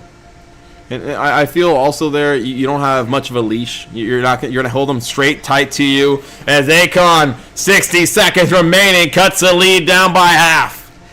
Gravy wanted that soft touch, but Kenneth just bodies him out of the way. Snazzy Piglet comes in on respawn and just tries to react just a bit quicker, but too fast, too furious, sails right past the ball.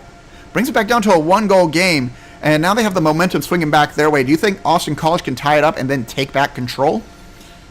I do, and the reason for is family. We were talking about Fast and Furious. This is where the teamwork's going to have to come. Familia is where this team has to have their mindset. The beautiful save there by Kenneth. And the biggest thing about family is you have to trust each other. You have to know where each other are, and you have to rely on each other to get those big saves, to control the ball and set each other up for success, because it's not just a rope you got to climb. It's a ladder, and you got to help each other out. Ball around the post, out to the corner. Kenneth with 100 in the tank, and not enough to get in front of the ball before Gravy gets there. Bonzo with a big clear just needs to kill 20 seconds on the clock. And this is where this team, they don't have to play too hard in terms of McMurray, but a 1v2 right now. This one will go towards mid. Will be taken away quickly by Gravy, but the action still continues here in front of the net. Last attempt here. Bonzo will be able to clear off the backboard, but we still have a second as Kenneth going to continue on the time, but does not have any boost to work with. And now, ball sailing across the midfield. They can catch it. They can try to keep it under control, but with enough power, Deprendo, that sends it screaming towards the opposite side. It's over on the backboard. Bonzo gets a piece of it and will send it to ground.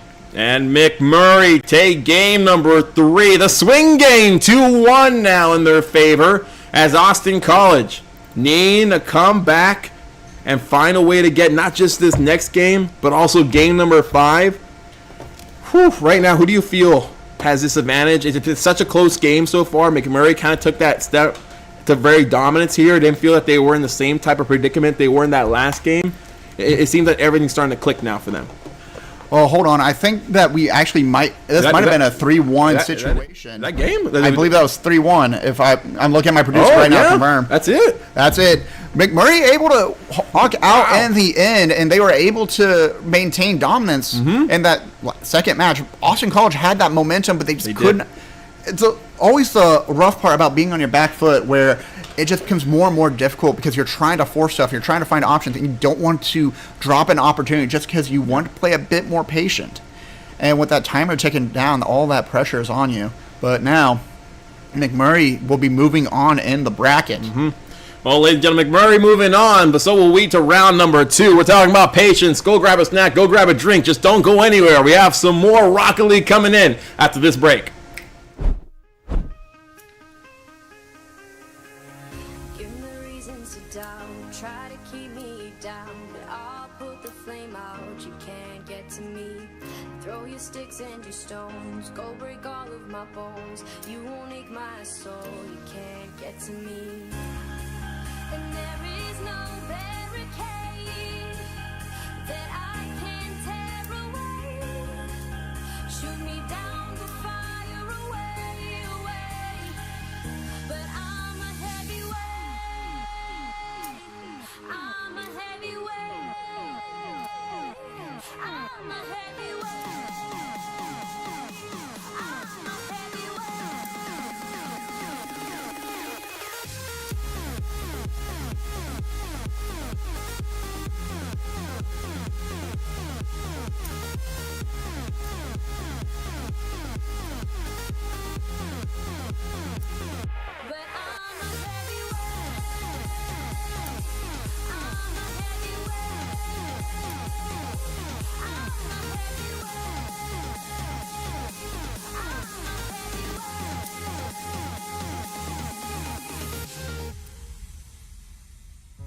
push me down to the ground. What goes around comes around. You won't put the flame out, you can't get to me.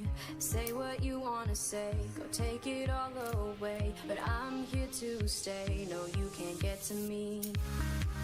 And there is no barricade that I can tear away. Shoot me down the fire away, away. But I'm a heavyweight. I'm a heavyweight.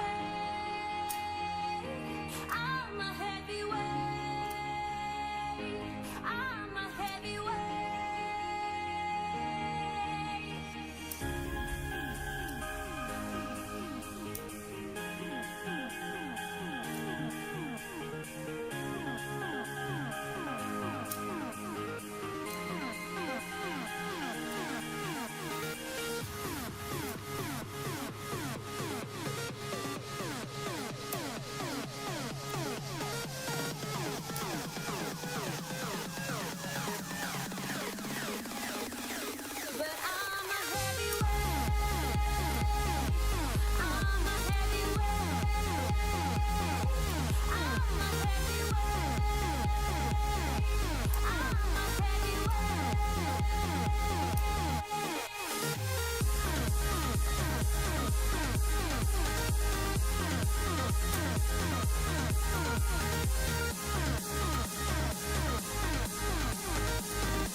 your smile. Now the sunshine brings the light. Fill me out with a flame. I will let you in this game. Take me out when I'm down. 'Cause with you I'm safe and sound. I'm safe and sound. I'm safe and sound. I'm safe and sound. I'm safe and sound. I'm safe and sound. I'm safe and sound. I'm safe and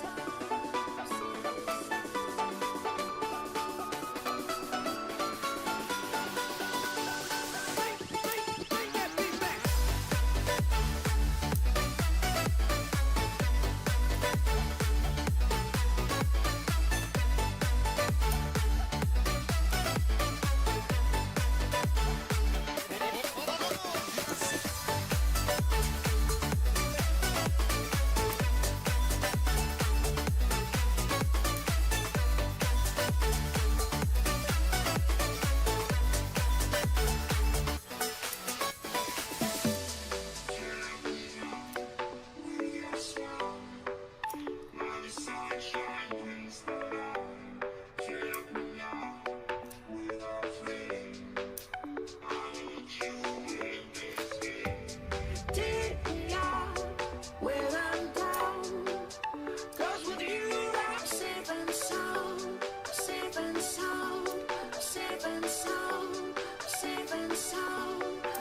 ladies and gentlemen, here to the E6 game facility here at Fiesta Texas Six Flags. My name is Wolfie Tua in the booth with IceColeBrew. We've kind of done a lot here, Cole, and I really feel that these teams have slowly gotten more acclimated to the weather of what this land setting is. But round number 2 now. UST, Shriner, these teams have a win under their belt and trying to continue that on. Honestly, and it's going to be the number 2 versus the number 3 as well. Shriner, a team that has beat the number 1 seed, Colorado College, is going up against UST, who we are getting to witness for the first time on this stream. And UST has beaten Shriner every step of the way. So if Shriner wins, does that mean they will be able to walk through finals, not a problem in the world, and be able to beat Colorado College? Or do you think UST will have them figured out, be able to play on top of them, and keep pace the entire time? Because I feel like UST has been such a interesting factor because they have beaten them they've beaten Schreider 3-2 every single time they have met. But it's also one thing. This team for Shriner, they beat the number 1 seed in Colorado. They've done it already. Colorado College has gone down in pre-matches for themselves. So, you look at a team who's already beaten the number 1 team. Yes, you're playing number 2, but how much confidence does that give you going into this game that you're going to be the ones to finally top things off and move on to potentially that grand finals? But still a lot of question marks here, and these players are going to have to do their very best to try to put those answers on display for everybody to witness. It's going to be really interesting. And some of these folks we were talking about before the show, we know them. We have seen them in six-mans. We've seen them in other organizations, other leagues. I know for a fact iAtomic is a championship caliber player for another org. He has carried their team in 3s and 2s. So seeing him with the other folks in yellow, Ugla and B Daddy, who you've seen before as a B+ six-man's player for another org. Like, it's going to be very interesting because we already know how good Just Dice and Maurice work together with Bogus Man as well. As that ball screams towards the net, Ugla able to get the save and iAtomic able to send it forward, but B Daddy finally able to clear out that save. The one thing I'm interested to see, Braden, aka B Daddy, has a lot of playing experience, but Atomic having a lot of casting experience, has that brain, has seen the upper echelons of the Rocket League world, so he's going to have to use that Rocket League IQ to try to formulate a plan to really break through these boys in maroon, that is Shriner. But, early steadings, first 60 seconds coming off the clock, no one being able to score. The defense is painting the first picture of this game as a chaos there. Will be able to put the first one in. Maurice sees the back of the goal as Shriner able to get the first one on. I love watching one of my production team members over on the side just cheering the entire time. That double tap pinch right off the corner just to catch the misstep of UST, of University of St. Thomas, where they just could not get another piece of the ball. Now it's Just Dice. And a 1v1, Ugla can't get it out, can't get it around. Just Dice showing that 1v1 talent. Well, Just Dice, he made a big factor back in that last series that we watched this team play. And unfortunately for Ugla, just couldn't get a touch strong enough to ward it off. But 2 goals in the first and 105 here in game number 1. This is how you wanted to start things off. We were curious to see how Shriner was going to be able to come out here and put their display on as the second goal for Maurice puts 3 onto the board. I think that's one for everyone on the team for Shriner so far. My math might be wrong, but I feel like it's just continued to... Actually, no, that's 2 for Maurice. I forgot Bogus Man has yet to score. He has the assist, though. He has the assist. He's been involved in every single play. And that's what's important. And honestly, I'm not surprised. Shriner, we have seen, in game 1 so far, now second time in a row, kind of verifies it. They just go, they just immediately see the green light and just go. It does not stop him. Does not matter how much defense you put in front of them. They will find a way to score. And we need UST to adapt quickly. iAtomic, I think, is going to need to take charge here and try to find these moments and keep the team calm. Because when you see that 0-3 on the scoreboard, there's panic in the eyes. You see a B Daddy there. It looked like he was trying to get the flip reset. Ended up just going for the musty. Maurice off the top of his car. 3 goals, hat trick at 3:13. Maurice just needs to give it a little doink, and right underneath the crossbar it goes. No one is back. No one able to anticipate. And there's that panic again. UST just, they see the number going up, and they say, we need to score now. And it costs them because they try to force things that aren't there.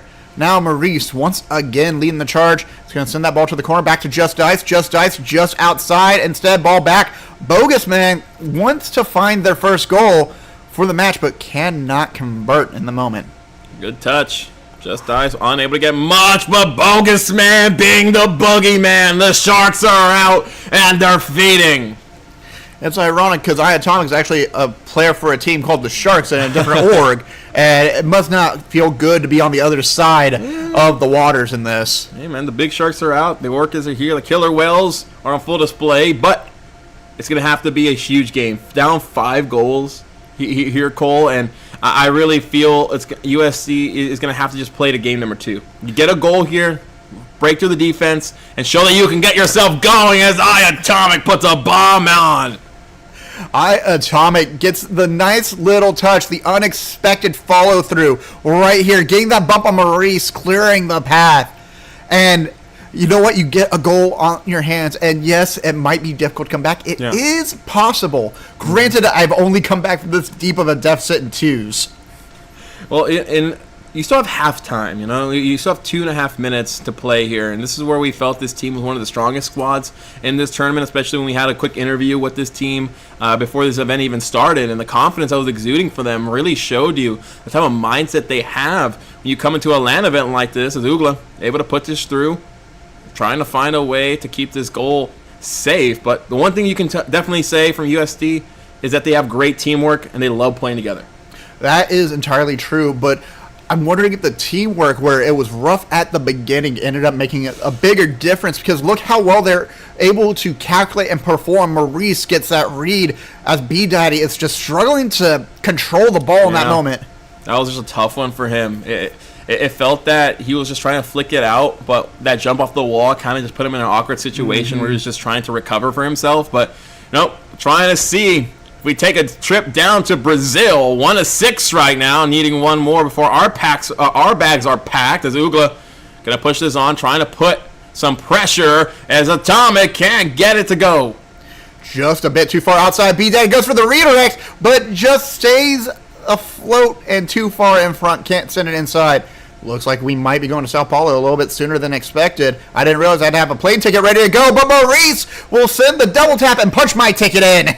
Now, it's the day at the beach here so far. They have just been able to cruise on through this game 1, and I did not expect to say this right now. I felt this was going to really be maybe a 4-3, 2-3 ball game, maybe win by 2 goals, but to be up by 6 with 1:30 remaining, this team that's currently one of the hosts here at Shriner, looking to really continue on. UST, St. Thomas going to need all the blessings they potentially can get to come back.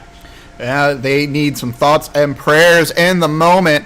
But one thing I also have to think about, too, is when you have a team that dominates in Game 1 so quickly and so fast, it gives a mental reset to the opposite team, and that's when comebacks can start shining through. Again, still a best of 5, still working to find our path and having enough time to adjust. Bogus Man brings it inside, and we'll get the lucky roll. The bounce off the post to bring it 1-8. I'm not going to say lucky. I'm going to say calculated. The fake there, able to get past 1. And Atomic, just in an awkward situation. I just think it was a bad flip there onto that ball. And, 8-2. One more goal here for USD. Takes us to now Barcelona. So we're just going to take a quick trip down to there. But nonetheless, final 60 seconds remaining as a team in maroon sees themselves have a very big victory. I want to say team in red. They're having a red wedding right now on UST. Yeah, red wedding for UST, and it's all from Schreider. How Schreider, Maurice specifically, coming off the ceiling for that touch, puts it right out in front of Atomic and can't get enough of it. Oh, that's got to be frustrating. But 1-9 now, 45 seconds left to go. At this point, let's talk about the opposite team, where you should be mentally. Like, it's time for that mental reset. It's like, okay, we got dominated. Doesn't matter. We still have another game to play through. Let's focus on the next one. Oh, exactly. It's a best of 5. This is one of those games where you say, we scored 1. We know we can break through the defense. We just need to clean up our rotations. Touches like that kind of just fall out of an ordinary rotation for yourself. It's not what you're used to, but you have to play to the unexpected. You have to be ready to adapt, become the best chameleon you can potentially be as B-Daddy. Trying to get a pass there to Ugla. Will be cut out by Maurice. And an open net. Just needs to get the touch, and that's going to put double digits. See, that's the other thing I've been noticing about UST. I feel like they want to play so aggressive, but they do it without controlling the ball. They put the ball in unsafe places. If they want to play forward, boom that ball all the way over to the opposite corner. Yeah. Try and play the field. Expand your positioning on the field to where you can cover more and be more aggressive. Be ready for that challenge. And instead, all you're doing is just setting up a pass. But it looks like Braden can't lock in. Just Dice able to come in on the respawn for that save. As the timer hits 0, it's 1-10 in game 1. Do you think Shredder's going to just continue to be this dominant the entire time? Going for an own goal and hits the crossbar. Final thoughts on that one. Oh, man, it's tough. It's stumping me on what this team from UST can potentially do. I feel the game plan that you had gets thrown out the window. It gets thrown out the theme park. You send it back home, and you're going to say, all right, we're going to pick something up here on the road, and you're going to have to find a way to do it quickly. But, wow, I did not expect this score line, especially a 2 versus 3 matchup. And just looking at it, too, they're 10 for 14 out of the shots. Maurice was 7 for 7. You cannot put that perfect. I've never seen a more perfect game for someone. 100% shot accuracy, 100% goal participation across the entire board. 80% goal participation across the board, 8 assists across everyone. And it feels like UST just felt a little bit sloppy. They felt a little out of sort. They weren't ready for this round 2 matchup. And it feels like Shriner is just going to run away with it. They are tired of losing 2-3. Well, remember too, UST, they didn't have a game number 1. They had a forfeit, so they got a round 2 bye. So this is their first game of the evening, where you see this team from Shriner already played earlier. They had a tough matchup, and they're warm. They're ready. Where this team here from UST, they just got food. They just got back into the facility, so they may be a little lethargic, but you have to find a way to get that aggression going quickly, and more importantly, get your headspace right. And Marie is unable to get it. Good 50 in the air. Just Dice trying to continue this one around. Yeah. What a bump from Just Dice to send it home by Maurice. That's what we've been talking about back in that last game. That one man after your pass. You have to find a way to sweep through and be daddy. We'll have to be right back there. You guys pushed all the way back here in the first 20 seconds. Yeah, not a great way to start out. And they didn't really throw out these bumps initially, so I can't blame UST for being caught off guard. Yeah. But you can't afford these opportunities. You can't afford this to happen. Oh, no! Uga tried to put it towards the net. Instead, we'll send it back to the corner. Braden going for a touch, wants to send it down, and Ugla will send it home. And Ugla tying this one quickly. This team taking their time in the first game to be able to score. Now, first 35 seconds, see themselves in it. And how big is that there for their mental? I think it took them 4 minutes, that last game to score, and it kind of just got out of hand quick. It really got out of hand, and they're not immediately facing a large deficit as well, which I think is helping them reset. We can already see Ugla in the back, rotating far side, getting ready for that defensive effort, ready for these big booming plays that it feels like Schreider has been putting onto them fairly often. Ugla gets a demo on the background. Maurice is on the backboard, able to clear it out, though, and Just Dice goes to fire. There's the misstep, and Just Dice, with so much force, will find a second goal for the squad. Well, you saw Ugla there. The reason he was caught off, because he was looking to go to that corner boost on the opposite end instead of trying to rotate back for pads, and that small little mishap took him off completely off pace, and because of that, now you're seeing a 1-2 game in the first 60 seconds. 3 goals total. Continue in the first 60, more than we saw the last one. Maurice trying to put a good shot on, but a beautiful save. We'll clear it out. Great boom from B-Daddy. Sends it up. Ugla expected that to bounce towards them. Instead, it rolls up high off the ceiling. Just Dice looking to go coast to coast.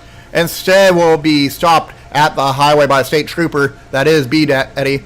But Maurice will pick it up and send it home immediately. Yeah, Maurice. Goal number 3 is feeling himself this evening. He is having a day. And after this team struggled in round number 1, they see a round 2 where it's complete control from the boys in maroon. Yeah. You gotta love the way Strider is playing. I feel like anyone could pop off at any moment. We've seen Bogus Man in the previous series just able to carry through against Hendricks and become dominant. Just Dice able to pick up. B-Daddy finds an opening and spikes it home with some authority on that one. 67 miles per hour for that goal. Yeah, B-Daddy trying to show why this team relies on him so much. Unfortunately, bad rotation there for Shriner, but you're still up by 1. There's no need to panic. This is kind of where you steer yourself a minute and a half, get taken off the score line, you say, boys, no need to worry. Just keep playing our game, allow for us to really get going and not make any crucial errors. The good save there almost levels things. Ugla very close, but Just Ice was waiting for that touch and sent it back.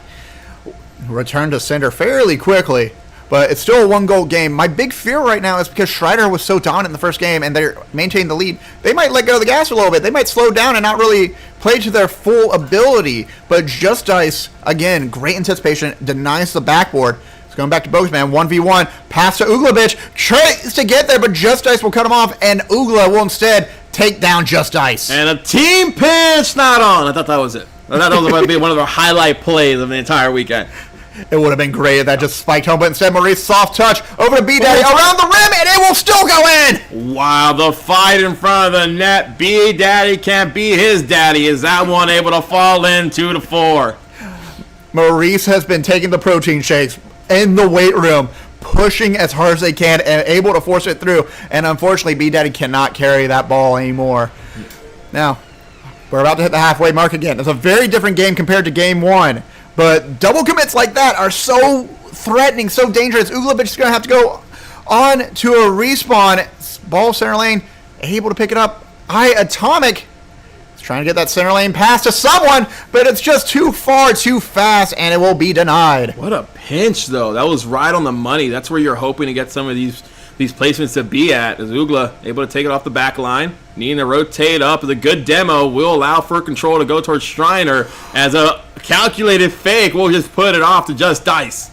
Calculated, but unfortunately I'm bad at math. Just Ice will send it after the double fake from both squads. Just sends it home, nice and simple. And sometimes you just do the fundamentals, put a shot on, nothing too crazy. 2:01 remaining, 3 goals up. The silver lining right now for USTs, you scored one more than goal right now, but are you satisfied with that? I know they're not, but Schreiner trying to come in. The Mountain Lions trying to show they are the king of this jungle. This one trying to find through. B-Daddy will get a touch. We'll leave it towards miss. Atomic will have possession.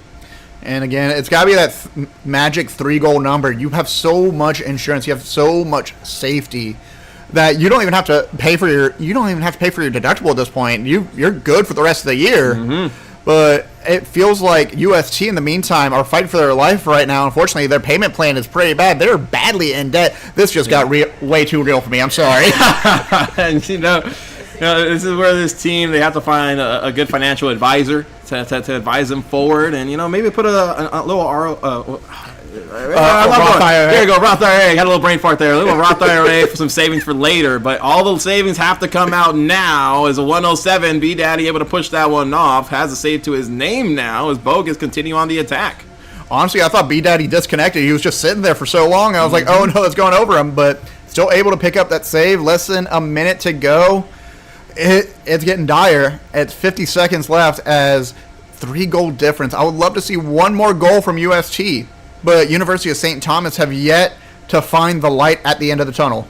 And this is kind of where they're going to need a huge statement win in Game 3. They have one more game for their tournament lives, and finals being today, having to go the long way. How big is stamina once you're going through these brackets?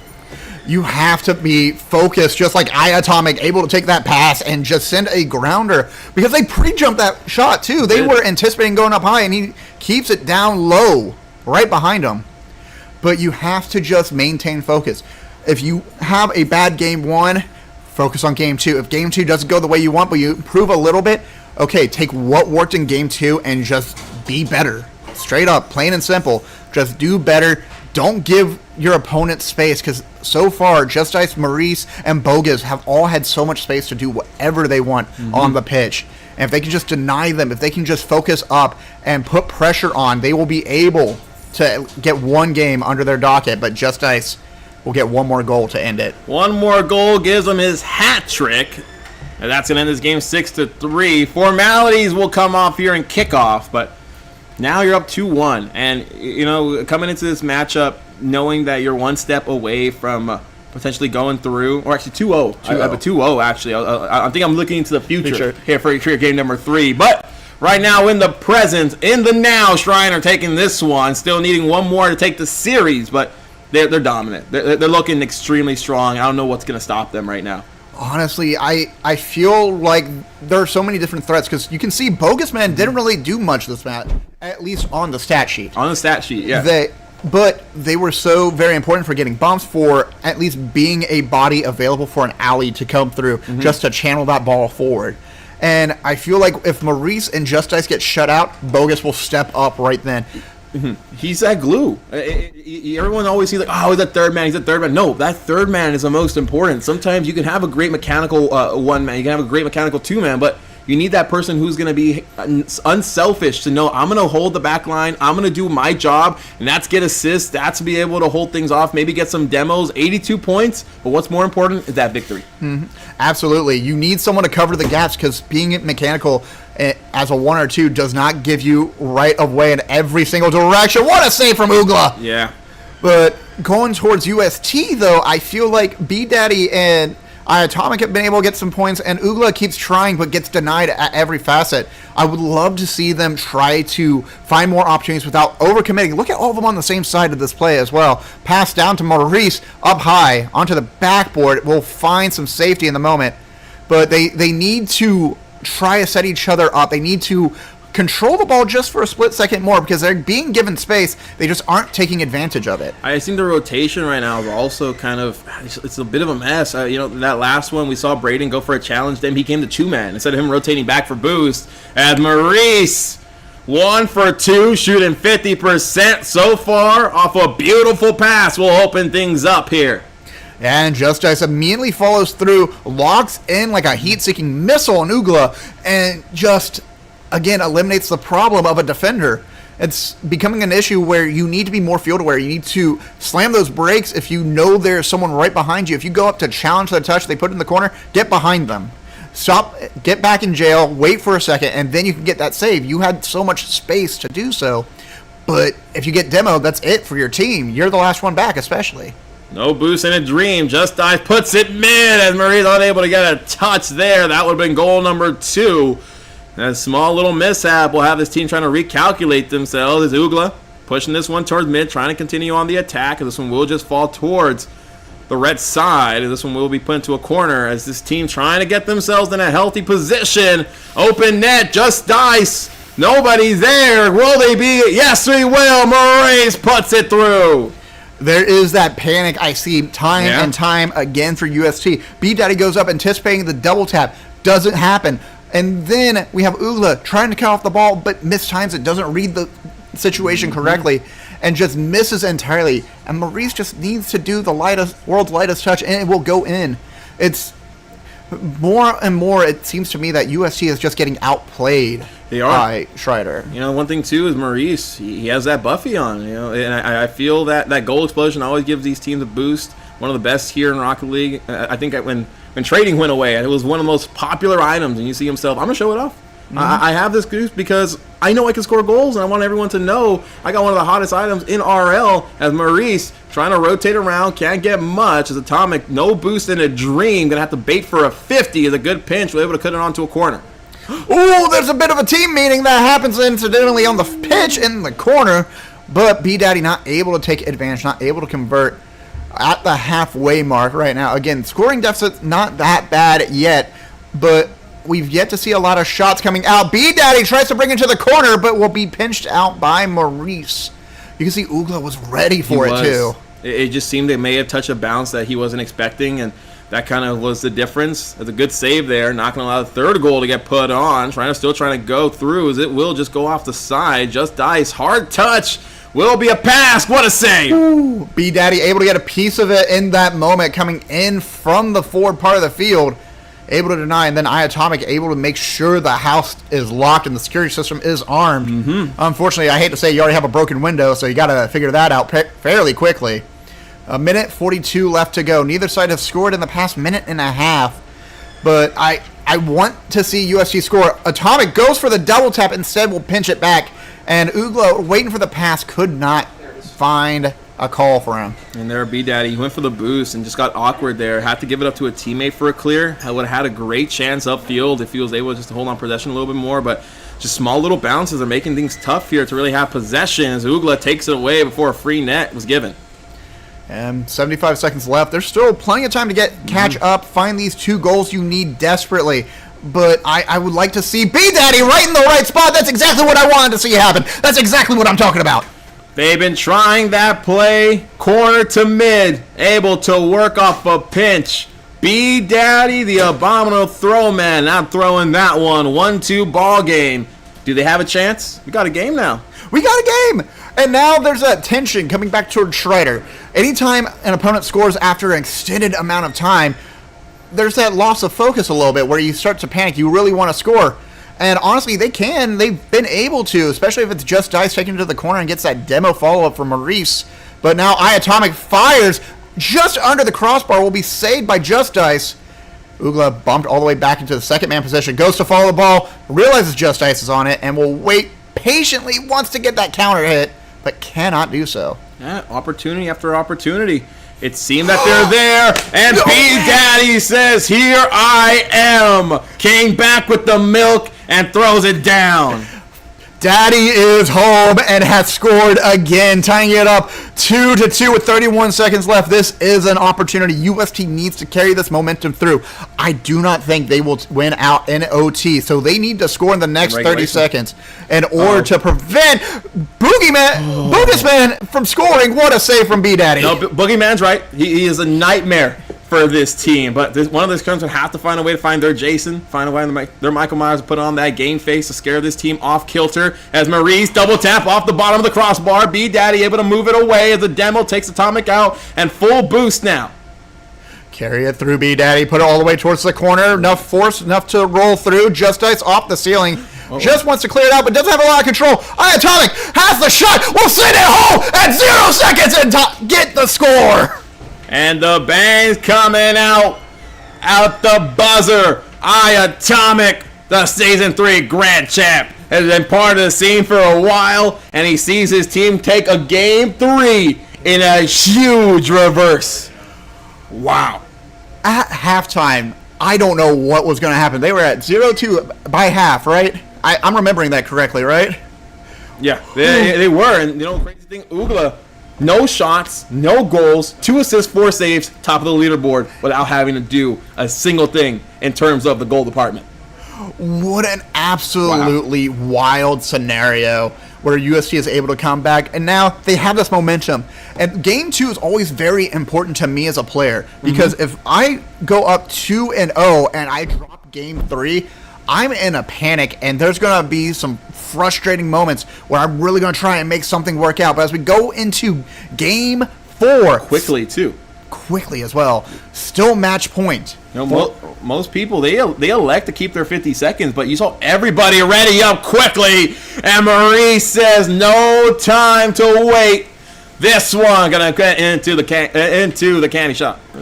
Just walks right on in. And Maurice has consistently been the first person to score, I believe. Like maybe 1 or 2 it goes to Just Dice instead, but still very impressive. Now Just Dice looking to get that second goal. It's going back to Bogus Man, who passes over to Just Dice, and instead it's back to Maurice off the backboard. Just Dice tries to drop it below the crossbar. Bogus Man coming in as a 3. 1, 2, 3, and it's a 2-goal lead. I don't know if this team wanted to play just game number 4, but they're different right now. And you just see the continued scramble there from everyone from UST. They're all in the same position, bottom left corner. They have to find a way to disperse a bit and start rotating back to the great effective way they were back in that last game. But again, how big is consistency, and can you stay at the top of your level quickly? Yeah, I think that's the other major thing as well, too, is they got so congested, but it's because they basically put a fence around UST, just got them locked up inside that strike zone and didn't give them a chance to get out, and they were just outside in front of their third, in their house, on their lawn, barbecuing the entire time, and just they couldn't get out, and they need to get some powerful clears, and they need to douse these flames from the Strider squad, but now, minute has passed, it's 0-2, no one scored yet, but it's getting dangerous for UST. You know, they have the fire on, but right now it's Shriner who wants all the smoke, as Bogus Man just gets one for free, and you see it, just an escort there by Just Dice, just was there, and Ugla nowhere to go. Just grabbed him by the shirt collar and just said, "You're going to hold right here," as if stay he's here, like buddy. a football lineman.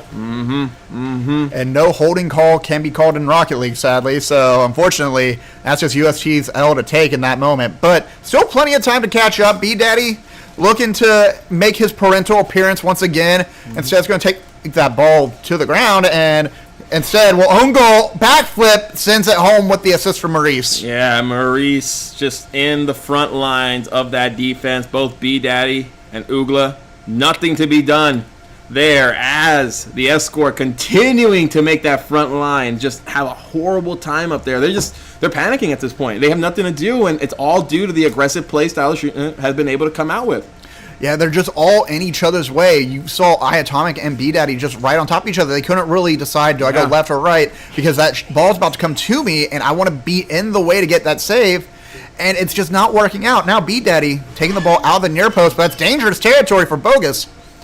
Able to clear out towards the corner, immediately contested by Maurice. Look how quick they've been cutting every single time when that ball's on the UST side of the pitch. You know, that's one of the moments where I feel Just Dice could have taken his patience, let that ball bounce one more time. He saw iAtomic go for the pre-jump and use this over-aggression right now by UST to their advantage. You know they're going to be up on that line. Look for them to get some demos, but more importantly, just go for long clears, go for big booms, and don't let this ball stay on your hat for long. That one won't be able to go through. Oh, B-Daddy almost able to get it around Maurice, but instead we'll find the woodwork. And it's just a bit too off crooked. If he got that goal, that would have been huge. But instead, it's going back to Bogus Man, who will find yet a 5th goal for the squad. Not just his 5th goal, his hat trick. The man's been putting in the work. Bogus Man says, here you go. Let me get the Sharks out once again here near halftime. And we're out here eating. And it smells good. Whatever he's cooking right now, I want a piece of it. B-Daddy can't control that ball. Just Dice is just immediately on top of him, gets a little bump, and that's so much to throw off the focus. And I feel like a lot of times at high-level gameplay, people forget how important it is to do just little things. You don't need to be on the ball all the time to make a play. You just need to be in their face. You need to do one minor step, and it will throw off your opponents. And I think Just Dice has been a perfect example of that with another bump for Maurice to send it home. This one is getting out of hand quickly. 6 goals here at 217, and this team, they may have just kind of taken that last game off from what it just seems. How do you take this big jump here, Cole? What do you think they saw? And especially, they ready up quick. They didn't want that 50-second time in between breaks. They said, let's get going. It's a mindset thing. You don't want to hover over the fact that you lost, and you should have won that game, which I agree they should have. They had the lead initially, and then it just got away from them so quickly. It's that we need to, instead of taking that time and trying to reset and refocus, we are already in a winning mindset. We just need to prove it to ourselves, and instead maybe credit this as a gentleman's sweep instead of a full-on sweep. A gentleman's sweep, that's kind of be the good silver picture here, especially for senior. They love the sportsmanship, and they say, hey, we'll give you guys one. But I feel that they took that last one, especially in OT. But this team's going to have quite a break until we get to that finals yet. I still don't know if we know who's on the other side of this bracket, who they potentially see. But this is one where you have to stay focused all day to really win this one. I'm inclined to agree. Honestly, Strider, I feel like they really want to fulfill their story. They really want to say, we have been continuing to dominate. We started near the bottom, and we want to show how hard we worked to come up here. And I think this is just proof of it. They've been looking for passing plays. They've been setting each other up. Everyone knows their role, whether it's the playmaker, whether it's the shot creator, whether it's just to be there and be a force on the field. They have set each other up so beautifully, almost like a orchestra playing on stage.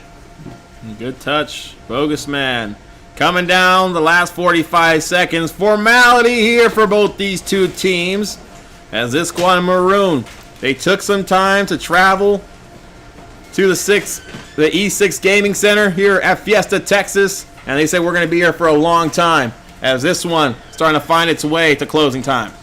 Ooh, and Just Dice. Well, finally, I believe that's their first goal in a long time. And we'll finally have that favor repaid by Maurice sending it home right in that corner, 0-7. We could go to Brazil again. I'd be okay to go to Brazil. Hey, man, it's a sunny day outside. Let's go to the beach, get a coconut in our hand, start relaxing, because these teams are about to have a quick little break for themselves. But, cool, looking at the first couple games we've been really watching, what have you really seen from this event as a whole? From this event as a whole is I love the competitive nature of it. I think it's a lot of people who are getting used to being a part of LANs, who are getting used to, not having the usual issues I would have of just, I have Spectrum. Yeah. Well, that issue not being here on full display on the LAN server, 0 to 8 ping is what they're getting as the boys in maroon get themselves a huge victory. Have been able to take down the 2 seed and most people's favorite in UST, but what a game, UST. They played great, and I feel for them just having that first round bye may have been to their detriment. Yeah. And whoever Strider faces off against next, I hope their opponents were watching, because I think there's a lot to learn from these folks. Yeah. A lot to take advantage of. But right now, Just Ice especially, 5 assists, was just involved in every single play in every which way he could. And there's 1 assist he did not get credited for, but had every part in being in. And I can't wait to see more of Just Ice. I can't wait to see Maurice score more, because that's really fun. Yeah. And when Bogus shows up, that's a pop-off moment. And it's to a point where everyone's really getting involved in here. And remember, ladies and gentlemen, if you want to continue getting involved with this tournament, go to SCAC _ sports on Twitch to go check out what's happening on the Valorant Apex side of things. But, ladies and gentlemen, we're going to a quick commercial break. More Rocket League. We're getting close to that grand finals. Don't go anywhere.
I like it when it's quiet.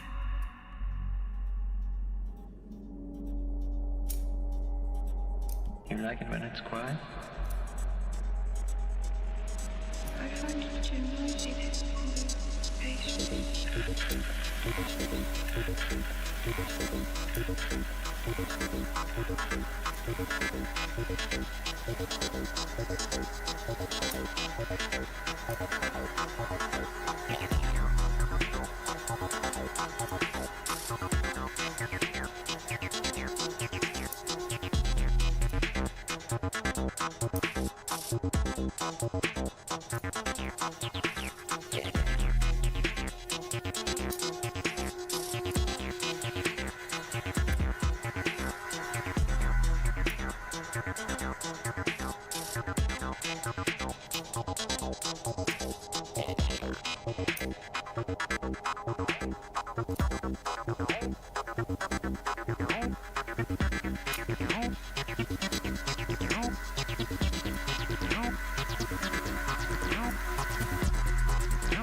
you hear voices talking to you, but can't see the people.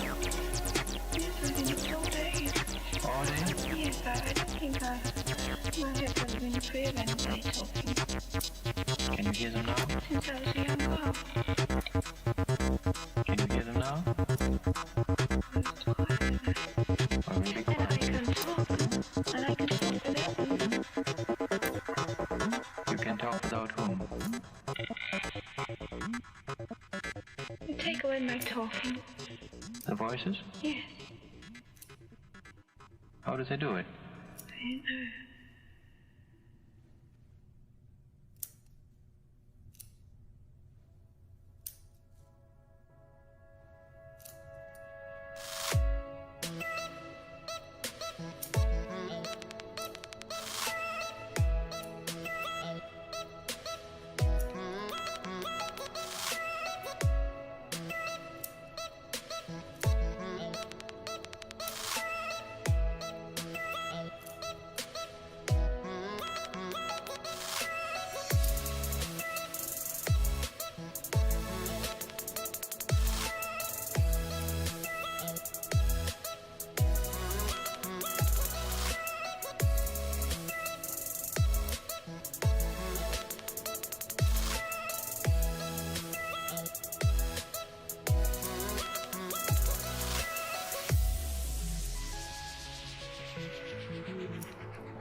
sky, gazing far into the night. I raise my hand to the fire, but it's no use, 'cause you can't stop it from shining through.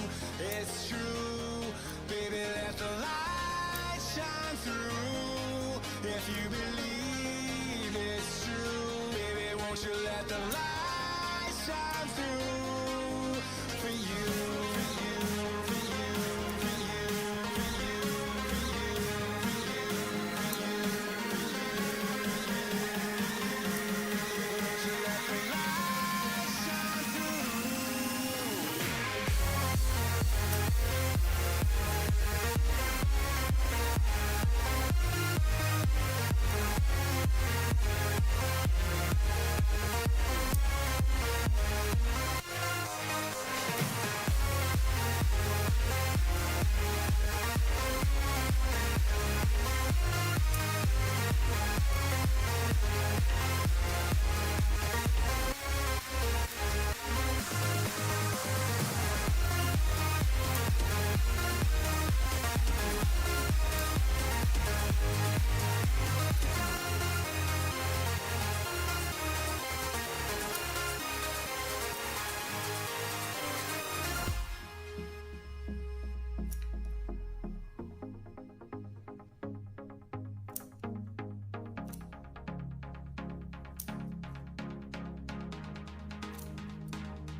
In the sky, gazing far into the night. I raise my hand to the fire, but it's no use, 'cause you can't stop it from shining through.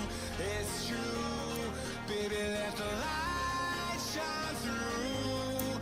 If you believe it's true, baby, won't you let the light shine through for you, for you, for you, for you, for you, for you, for you,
and I absolutely just okay.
Wolfie, too, in the booth with Just Ice, who just came off the pitch. Man, you had an electric game. Your squad, after that first round, seemed to just understood the assignment here in round 2. And right now, before this Colorado game, you're going to be playing this matchup. But how does it feel to be here in this land setting? I will say, especially from the last year and the year before, it's definitely fun coming out and seeing all the teams compete. You kind of get a rivalry between the teams, and a little trash talking here and there. It's always a little fun banter, but I love coming out and supporting it, even if we lose. It's all about having fun. Having fun is easy to do when you're on the upper scale, but we've seen a lot of teams kind of go down early in these matchups. But what's one way that when you see that first goal go in for the opposition, how do you keep your mental in there to continue trying to play the next 4 or 5 minutes that's still on there? Oh man, I will say there are multiple times, especially during the season, where we would go down the first goal. It's all about, especially like this quick goal, it's all about making sure you're keeping your composure and making sure your team isn't putting their heads down, making sure you're always keeping up, keeping it high, keeping a nice environment. And for sure, you just gotta make sure you're always playing correctly, and it's all about that warm up as well. You want to keep the energy high. Well, the environment totally set here for Colorado, up 0-1 right now, and you're gonna play the team of the winner here. What are you looking for before that next matchup to give you guys the edge? Something I'm definitely looking for is I'm watching out for Slime to Lime and because I've played them in previous years, and I will say they have gotten a lot better, playing against them. They have a very good rotation. I will say they're very good at bumping as well. It's looking right here, they're a little sketchy, but they're playing against McMurray. I'm sure that they don't have a lot of footage on them, but there you go. You see, there's that bump play, and there it is again. They're looking for that bump play and looking for that center ball. Yeah, Nuke throwing bombs down, trying to continue taking this team off. And the early standing, getting the first goal, Colorado won't be able to get much. But you see the aggression not really coming out from McMurray. Stay on their back line, allowing themselves to really just have this game come to them. As Bonzo, last second save. Looking to see probably gonna take the ball here on the wall, maybe solo play.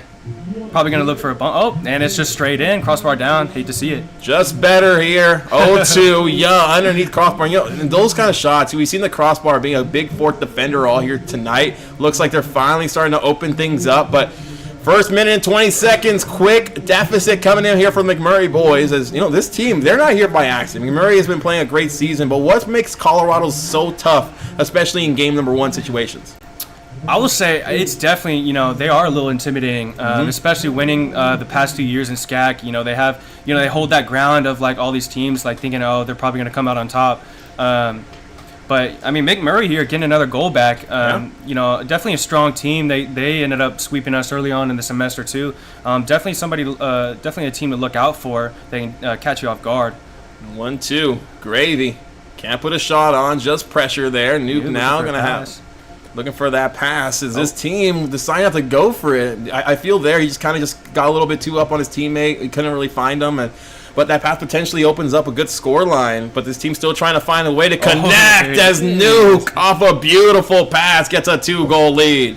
I will say something that Colorado is definitely good at is looking for that boost control. I mean, as you can see, especially being a spectator, we can see that their boost management there is definitely something that they like taking control of. They like to sweep around with the bump, and then they like to take the boost. Definitely dangerous. And having that first man being efficient there, not just going for the pass, but being able to go off ball and really working those progress is really where you see teams really find their momentum early. And for McMurray, they had trouble with the boost management back in their last game, and they're going to have to try to find a way to change that tide for themselves. But down 2 goals quickly, still 3 minutes left to play here. As Piglet off to Bonzo. We'll be able to push this towards mid, and the shot will go wide. Definitely close. I will say something about McMurray. It kind of scared me a little bit. Austin College was able to get a goal on them, and a win, and it was kind of surprising to me. I think it's something definitely McMurray needs to look out for. Is it's such a different change of pace because Colorado's probably a very much quicker team than Austin College was. Looking a little sketchy here, not able to make that pass.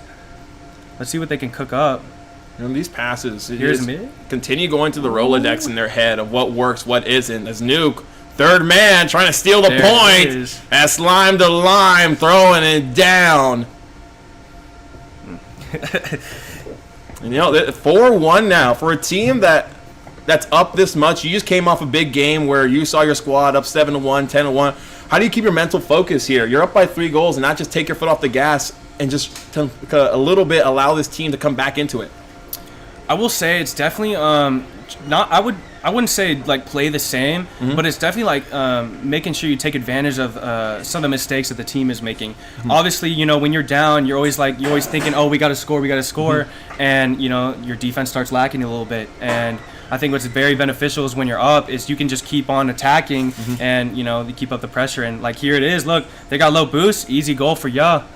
And yeah, no boost in a dream, able to use all the economy there. As a good job there by Nuke, who continues setting on the pass. And you see it, 2 men kind of rotating into that corner. Bonzo trying to come right back out. Gravy just not in time off the back line. And now this team down by 4 goals. 1:47 to go, but game number 1. In game 1, if you lose this one, knowing it's a best of 5 series, not a best of 3, it's where game 2 is a huge factor. Does it give you that confidence of knowing, like, hey, we could throw this game away. We still have a chance to come right back into it. We just have to play perfect from here on out? Or do you allow the mistakes to kind of harbor its way and just work through them? You know, something that I think McMurray should really start focusing on now is trying to figure out the rotation of Colorado because, you know, obviously they're down 4 and it's doable to come back, but as strong as Colorado is, it's probably not likely. However, McMurray can take this opportunity to, you know, fix their own rotations and see what they're doing wrong and really try to find, you know, how they can take advantage of Colorado. The one silver lining is the fact that they've been able to score so far. Can't get the second one.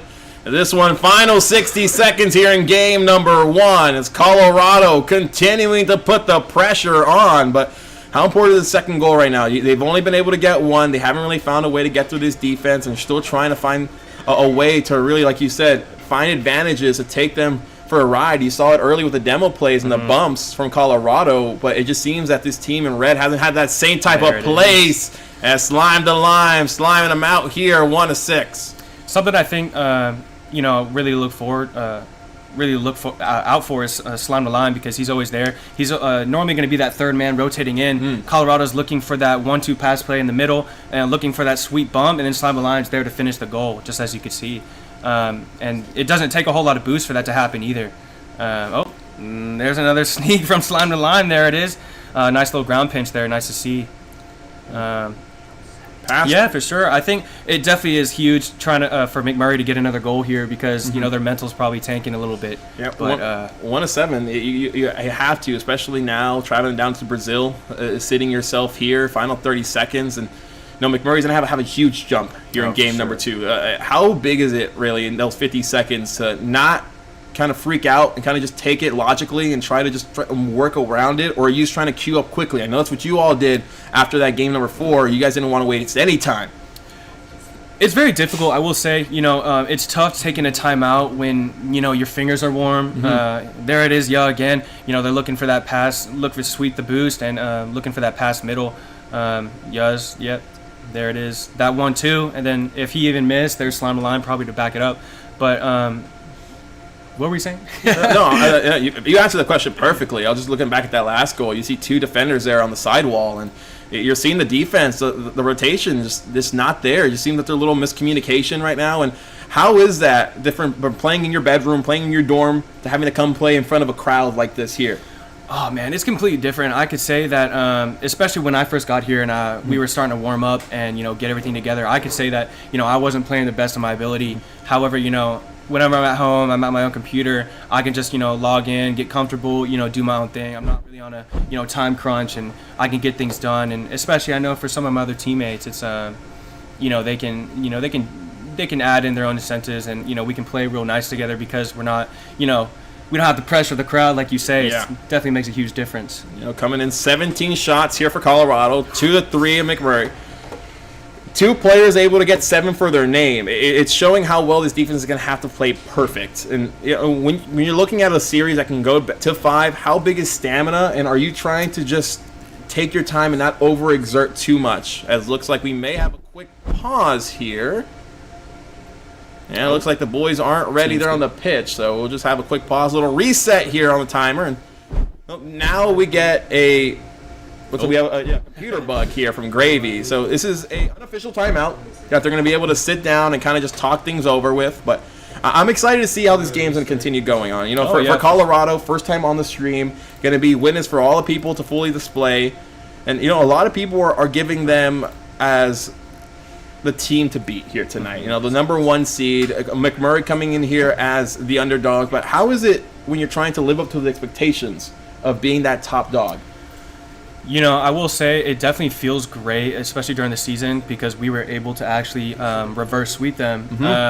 You know, they had gotten two wins on us, and we ended up coming back, winning 3 games in a row. You know, really definitely confidence booster. And, you know, we come in here thinking, oh, let's do that again. Like, you know, we just have to find their weak points, and we can be able to, hopefully come out on top. Something that I'm definitely hyped for is because it's a best of 7. You know, even if we lose 2 games, we still have the time. Maybe take a timeout and look to, you know, maybe change our play style a little bit. Well, 5 new minutes on the board. McMurray trying to change the tide of what game number 1 was. The Slime of Lime, hugely impressive. And, you know, in these tournaments, in these lands, when you're trying to find the colleges to really step up, the next RLCS pros could be lingering around here. And, you know, how motivating is that, knowing that there is so much competitive scene at the upper levels where, hey, this is just the tip of the iceberg. You know, we have quals coming in a couple weeks, and is this college really focused on that here for Shriner, or how is that going on for you all? I wouldn't say so. I think next year we're definitely looking to, you know, take a part of more of, like, you know, more events involved, like other than like just playing other colleges. We're going to take part in. I think other colleges are going to do the same, where like we're going to just take part in some of these small tournaments. You know, maybe make a little earnings, and you know, hopefully even maybe take part in some of the qualifying or qualifiers for RLCS or even some of the other things, because just to get their name out there, and also, you know, see what it's like to play some of these other players, right? Like we're just, like you said, we're just Slime the Lime looking for a solo play here. Oh, and he hits it over them. Oh my God! Okay. But yeah, for sure, I think it's something to definitely look into, because it's very interesting to, you know, get into the RLCS and all that kind of stuff.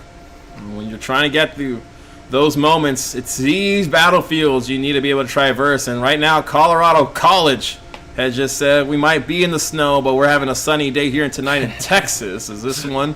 We'll start off well. You know, the kickoff play, you know, for Colorado College, you just seem like the faster beat. And when you're against a team that has that much speed there and that much mechanical prowess, what are you looking for? Are you looking for bumps? Are you just trying to cut out passing lanes? How do you allow yourself to just be able to compete?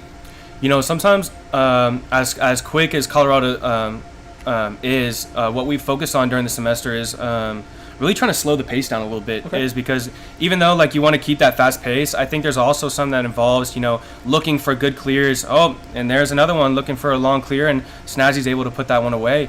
Yeah, looking to, like, you know, take advantage of, you know, the off rotations of, you know, they're not going for the ball and just looking to put everything on net. And, you know, you never know, maybe you could get lucky and hit a crossbar down in, and, you know, just something like that. No surprise there. They didn't decide to have one man on the back wall just taking away any double tap potentially, or a pass to yourself. And I think in Colorado didn't feel that was going to be a tricky situation to be in, as going to put this off. And, you know, for Colorado, do you allow one game to potentially go to McMurray so you can have an extra game, or are you trying to get out of this one as quick as possible?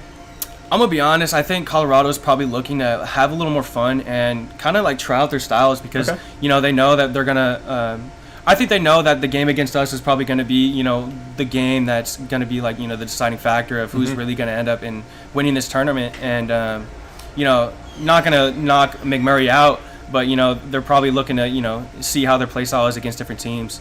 I'm not too sure if they really did so much footage against McMurray, but I know they were able to beat pretty much every team during the SCAC. So it's definitely interesting to see how McMurray's playing. I mean, it's tied up right now with 2 minutes left. We'll see what happens. A tie ball game right now. This shot will just go wide. Bonzo leaving into a corner. The good demo going to alleviate some pressure at the man on the back line. Able to elude a demo there. But that's what we're talking about. That front man who's going for that pass. Continue to sweep through the net. Allow for easy, maybe 2v3 opportunities, 1v3 opportunities. As Gravy looked to just have a hook shot there. But the ball just continued to go away too quickly. Looks like he got too much of a touch there. Duke looking for a long ball. He's probably going to look for a bump here. Oh, messed up his flip. Slime Lime looking for that third man rotation position. Yo, maybe looking for a solo play here. Seems, ooh, nice save from Bonzo. Looking to take the boost, looking for a clear too. And that one getting put behind the net, taking away the equalizer. Colorado College sees themselves once again with the lead off a beautiful dime there. You know, one thing I've been really trying to force into my teammates is following through. You know, you never know when the opponent's going to miss the ball. Yeah. And, you know, especially in a 3v3, you know, you're always going to have somebody that's going to be behind you. And so it's okay to go for a ball even if you think, you know, somebody's going to beat you because, oh, my goodness, there it is. Nuke, look, like I said, you know, Nuke's that person to follow up, be that first man. Ya's that second man. And Slime the Lime, you could probably see even if, you know, something happens, he's there right there in the midfield. Something to definitely look out for in my game. And I'm glad it's kind of just a film session for you right now. And, you know, this team essentially is trying to show off, but trying to show too much. And, you know, knowing that you still have so many more games to go as a squad, do you just reach into the bag and say, we're going to pull it out and we don't care who sees here? Or are you typically trying to hold some things back that you potentially can go to when things get tough? I would say for us, I think when it comes down to it, you know, we're all different, like, you know, mechanically skilled in our own way. And I think as far as, you know, pulling tricks out, I think we just play the best as we can and, you know, and make accommodations to the team that we're playing. Especially for Colorado, something that we definitely have to do is play a little more defensive just because they are such an offensive team. Something that we've really tried to focus on is, you know, making sure we're all in our own zones on the field is because, you know, if we clamp up and there's another goal by Slime, if we clamp up, then it makes it easier for Ya or Nuke to just go and sweep us for the demos or bumps. You saw there, Ya, just the one that kind of set things off. Nuke, I think, in the only position where we've seen him kind of cluster through the ball. If that kind of had a save, if he was on the opposite end, gets the rebounds right back through. But it just feels like Colorado, what was an easy first game, came a little difficult in the first half of game number 2, but right back to the good footing. Yeah, for sure. As Ya continue to be an all-star out there. Slime looking for Ya. Oh, blocked by Snazzy. That was a good rotation block. Here it is. I mean, you can see that they have good comms. You know, they got good passing, got good boost management. Here's Ya on the ball. Yeah, like I said, here's Nuke, first man, Slime the Lime, third man back, looking for probably a good clear here. Maybe a little solo play. And final 10 seconds. 4-1 currently as Colorado College continue to move on forward, but still one game away. 2 in a row as this one looking to get one more. Maybe. Oh, close. And the boys in gold staying in gold so far, but not out of the woodworks just yet. Nuke getting the MVP there. And looking at Colorado College, they're continuing the great prowess. 17 shots on net to the 2 of McMurray. Snazzy Piglet being the main man to be there, but what do you feel that McMurray just hasn't been able to do? It just seems that they're a complete step behind right now. Yeah, for sure. Some of the things that I have definitely noticed is, you know, just straight up missing the ball. Yeah. You know, especially, you know, playing these higher paced teams. Like if you miss the ball, it's very detrimental to your rotation. And, you know, it's, especially for such an attacking team, if you miss the ball, you know, and your teammates aren't really expecting it, you know, you're left open for bumps or, you know, they can just take an easy pass across field and somebody's most likely going to be there, especially, you know, how good Colorado's rotation skills are. So when you have a team like Colorado here, just so good with the on-ball presence, are you going for more for long clears? Or are you trying to keep possession to yourself? Are you trying to get off your half? How should McMurray attack this next game, especially with them not trying to, I believe, go down to lowers? Some skills that I think I've tried to implement for my team is looking for that clear that's not to the wall. Okay. Because normally, like especially for Colorado, I see that they normally will always have either, you know, Ya or Nuke will just kind of camp the wall and make sure to always be there for when they're there for the clear. So what I've been trying to do is make sure just get like a super high-paced ball that, you know, maybe could hit the ceiling, but that's also roughly on target. Because like I said, you never know when a player's going to miss the ball and you can follow through and just hit that open net. Well, what could be the final 5 minutes here for McMurray, needing to get a victory and a reverse sweep, to say the least. There it is. As Nuke says, a reverse sweep, and make sure it doesn't happen. The janitorial staff currently waiting in the wings to see if the brooms will come out. But first 7 seconds, and the boys in gold striking gold. Like I said, that offensive bump play is so dangerous, especially when it comes to, you know, if you get boost control and it just becomes so deadly. You see these bumps going. As much as you want that one man to go in and sweep the back line, how much don't you want to start relying too much on the demos where you're potentially taking yourself out of position? I would say, especially for Colorado, I know there's a double commit. This could lead to a goal. Oh, so very close. Something I think that I've definitely learned from Colorado is that they've been coached to, what kind of bumps to go for and how to catch a team lacking, like in no man's land in the middle. And especially here, like Nuke's going to probably rotate out, maybe look for a bump in the middle. Oh, that's exactly what I had said. Yeah. Staying on the ball. You can see Yuz probably chilling in net. Slam the line. Look like they're a little out of rotation, but, they seem to make it work. The passing play, beautiful. That's so beautiful. Oof, that one coming in hot. 48 miles an hour off a teammate there. You're asking for a connection. This team has full cellular service here at Six Flags. Has an 0-2 ball game in the first 60 seconds. It's definitely dangerous to see, especially for these kickoffs. I know even St. Thomas has, they try to get some of these kickoffs going their way where, you can push it back right or back left according to, how, the person going for kickoff, how they're going to hit it. And it's very dangerous to see that Colorado's doing the same thing. They're having one person always follow, and even if they miss the ball, they're looking for a demo. There's a good demo right there. We can see if they put it away. Nope. Slam the line there to finish it. Like I said, he's such a dangerous third man. He is. He's got the mechanical skills to follow it up, hit that double tap, but he's also there to save all these goals. And off the backboard, doing it himself, says, I don't need the assist. As Bonzo, last seconds couldn't get it just underneath it. It just seems he took a bad jump off the wall there. It would have been a tough 50, but 3:35 remaining. 0-3 ball game as Colorado College trying to get out here early. They have you next, so maybe they're saying, hey, let's not waste any time. Let's get the boys in maroon here on the pitch quick. For sure. I mean, it's definitely a nice tactic to play. They end up playing real good, showing other skills here. Mm-hmm. Even so, it just proves that they're ready for to play us in the next round. Definitely dangerous to see. They look like a very advantageous team of looking for those the opportunities to make. Here's Slam the Line on the ball, flip reset. Looking for a center? Low boost, though. Coming into this game, do you feel that you have the advantage or Colorado does if they win? Anything can happen. Still 3 minutes left. For sure. But you had to wait a game where Colorado's going to come off a game and go right into yours. Is there any hindrance there or advantage of being able to have at least one game off? I will say it's definitely nice taking a little break. However, when it comes to, Colorado being hot and, already being warm on the controller or the keyboard for that sake, we're definitely, I feel like we're definitely a different team than McMurray, and so it could hinder them in a way for that. We're such a different team that they're going to be thinking that they're going to be playing on a lower level. However, we're going to be thinking that we need to play on the higher level, and so maybe we can catch them off, off balance of the rotations. And especially, I know we've been really focusing on, like I said, keeping our zones, making sure that we're not overcommitting. And it looks like, McMurray's doing a lot better this match at least, not, looking for those double commits.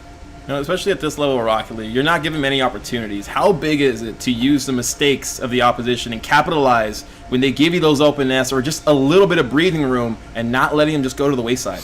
Oh, it's huge. Even watching some of the McMurray and Austin game, you saw that they went 0-0 in overtime. Mm-hmm. And just like one goal can change the game. I know I definitely see that in pro player now where sometimes it'll go into overtime. I've seen games like 10 minutes overtime, and it's like it's very scary because both teams are so high versed in offense and defense that just like one little mistake can change the whole game. And to put a point there, currently Godspeed, the older guy has the longest OT in SAM history at 15 minutes. That one was a game to really watch. But, going into those long OTs, I noticed a big lapse in stamina for my team in that next matchup where they weren't able to come out the same aggression. Do long OTs kind of just put you into that position where 50 seconds isn't enough time to try to come back and, refocus yourself? I will say, when it comes down to it, as the time gets closer, as a player who's been playing for a long time, that adrenaline starts getting, and then it starts pumping. Your heart starts going, especially if there's a crowd. There's so much anxiety involved with there's so much pressure in winning the game and making sure you don't mess up or being that player that messes up because nobody wants to be the one that makes the team fall. And, exactly. It's very difficult. That's why you just you always have to be confident in your skills and you always got to be confident in making sure you're gonna hit the ball or you're gonna make that save. Especially at these ranks, I can get away with in my diamond lobbies, but it's kind of where the final 60 seconds here in game number 3 where the opposition has as much mechs as you do. It's just who's going to be able to come and pull those nerves down and say, I'm going to put those on full display for the people watching at home. But, on a Twitch stream with the crowd on your back, Colorado trying to make their way onto the main stage as this squad is still trying to get themselves a victory here. And you know, it's a close ball game. McMurray, even at the final seconds, they don't have their head down. It looks like their mental is still intact and they're still trying to come back. Oh, for sure. I've even seen that they're kind of changing up their rotations a little bit, looking for more bumps, just like Colorado has. And you know, especially how they got their one goal. It's definitely something that they're able to do. Not looking like it here with 20 seconds left. Maybe they can get one more in, just seal the deal. But we'll see what happens here in a little bit. Slime the Lime looking for a little solo play. Needing one more. Couldn't get the clip here. I was trying to get all over the Twitter. Make sure to go to the SCAC_sports Twitter to go catch up on all updates there, ladies and gentlemen, as we've been trying to get as many land pictures as we potentially can, as this one will be able to drop. Colorado College gets this one. The Brooms coming after janitorial staff will have the sweep in here. But, wow, what a matchup. You know, you're about to go against Colorado College right here. What's the one thing you're telling your team, and what notes that really stuck out to you? I got to say, just how I was saying, the whole game is like, we got to look out for those three-man rotation of, watching the double sweep for bumps and looking for that cross in the middle. Slime the Line, definitely the player to look out for when it comes to offensive plays. Something that I'm really looking forward to is being that third man of the team, because I feel like I'm a little more mechanically skilled in the way that I can hit those clear the balls that can make it across the field, and just have my teammates kind of look for that and kind of camping up field to maybe finish it. But yeah, for sure. Well, ladies and gentlemen, after this we have a huge semifinal matchup. Shriner versus Colorado College. You'll just see this man on the pitch trying to see what he can get going. But we're going to go to a quick commercial break. Don't go anywhere. We'll be right back with some more Rocket League.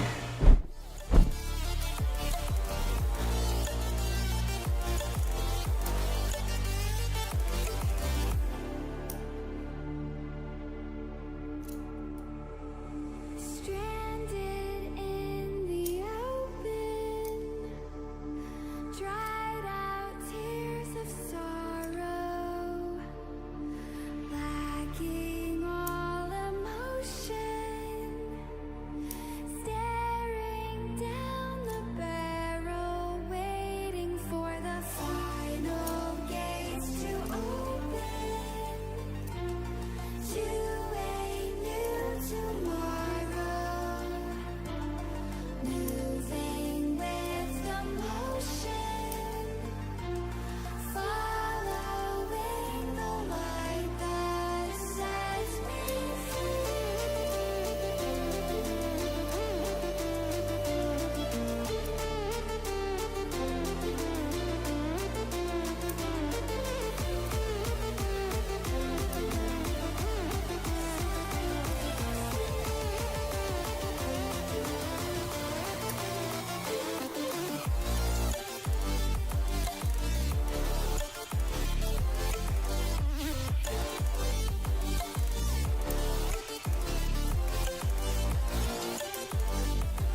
Welcome back, ladies and gentlemen, to the Rocket League stream here for the SCAC Esports Tournament. My name is Wolfie Tua. In the booth now with MJ. MJ, you've kind of just been roaming around, taking pictures of this entire event, doing a heck of a job of making sure we all look good on the social media posts. But what's been your experience so far here today? I've seen a lot of different teams congratulating each other, getting to know each other. Definitely good sportsmanship going around. And overall, all teams are ready to play. They're ready to go, and it's an exciting match, exciting matchups this time. So I'm very excited. All right, we're excited. These teams are excited. Two teams that we felt can make it into the grand finals. Colorado College Junior University taking the pitch here to start things off. And, in game number 1, what are you hoping from your boys? I'm hoping they can work together and play more offense and defense at the same time. Dice. Speaking of Dice, just taking it as you can. But definitely working more together this time and realizing that they need to, match up with Colorado. And Just Dice was the man here in the booth for the Colorado College game versus McMurray. And, he took a lot off that matchup. And the one thing that I love watching is the way teams can come in, put some dominance from the early stack as 2 goals to come through for the man they call Just Dice. Absolutely. Just taking those 2 goals right off kickoff, just straight in. No opposition right there either. As you see Nuke getting ready as well, going straight for the kickoff. Maurice taking it away from him. A good touch, yeah.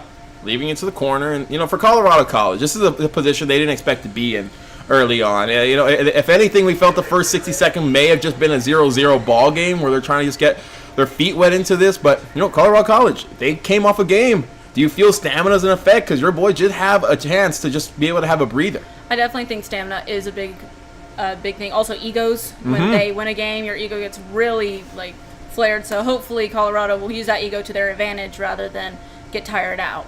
Well, the inflation of the ego coming through is Nuke able to put a beautiful touchdown. That's going to cut the lead down by half. Fireworks on display, but still trying to get the victory here. 2-1 as the boys in maroon need to continue on the pressure. And the one thing that Dice told me, I asked him, what happens when you're up this much in a game? Do you just lose focus? Do you allow yourself to just let the opposition come to you? And he said, hey, we just want to continue finding our play style, and the man that he was warning about and Slime the Lime, able to put the citrus in, pucker up. This one, able to go in for an equalizer.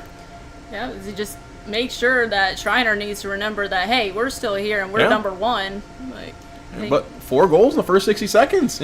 Shriner, they started off quickly, but it's the boys from Colorado who are maybe have some tough sledding. Took the long way here to Texas, and now trying to see if they can go the long way home with a couple victories into a championship as Slime the Lime, leaving it Thurs mid. Yeah. So during the actual SCAC season, the fights between Colorado and Shriner went on as long as they could. There was no 3 sweep at all. There was just straight. Both teams got them. And then Slime goes ahead and takes it again. Yeah, what a shot there! I don't even think Yug got a touch on that. He just let that one hit off the sidewall, and it was a perfect pass to himself. The Slime the Lime has taken control of this game as what was a 2-goal lead is now flipped on its head for a 1-goal lead for Colorado. I see Maurice going up to meet the ball, and the Nuke stealing away, Bogus trying to take it back, ending up Yug getting demoed, and Slime taking it back and making sure, putting up 2 points on Shriner. So, honestly, I think that Shriner was trying to come in relaxed, and they need to get on the horse. Honestly, they need to pump that gas because they need to get back up there. Yeah, if it wasn't for that kickoff goal and that early game lead, it could be 0-4 right now. But it shoulda, coulda, woulda. It isn't at this point. This team's still trying to find their footing. But Colorado College have been taken down before. It's a good fake there by Just Dice, playing with the mines, full boost. Now trying to see what he can do. Nuke there the entire time to contest him as not much can go going in front of the net.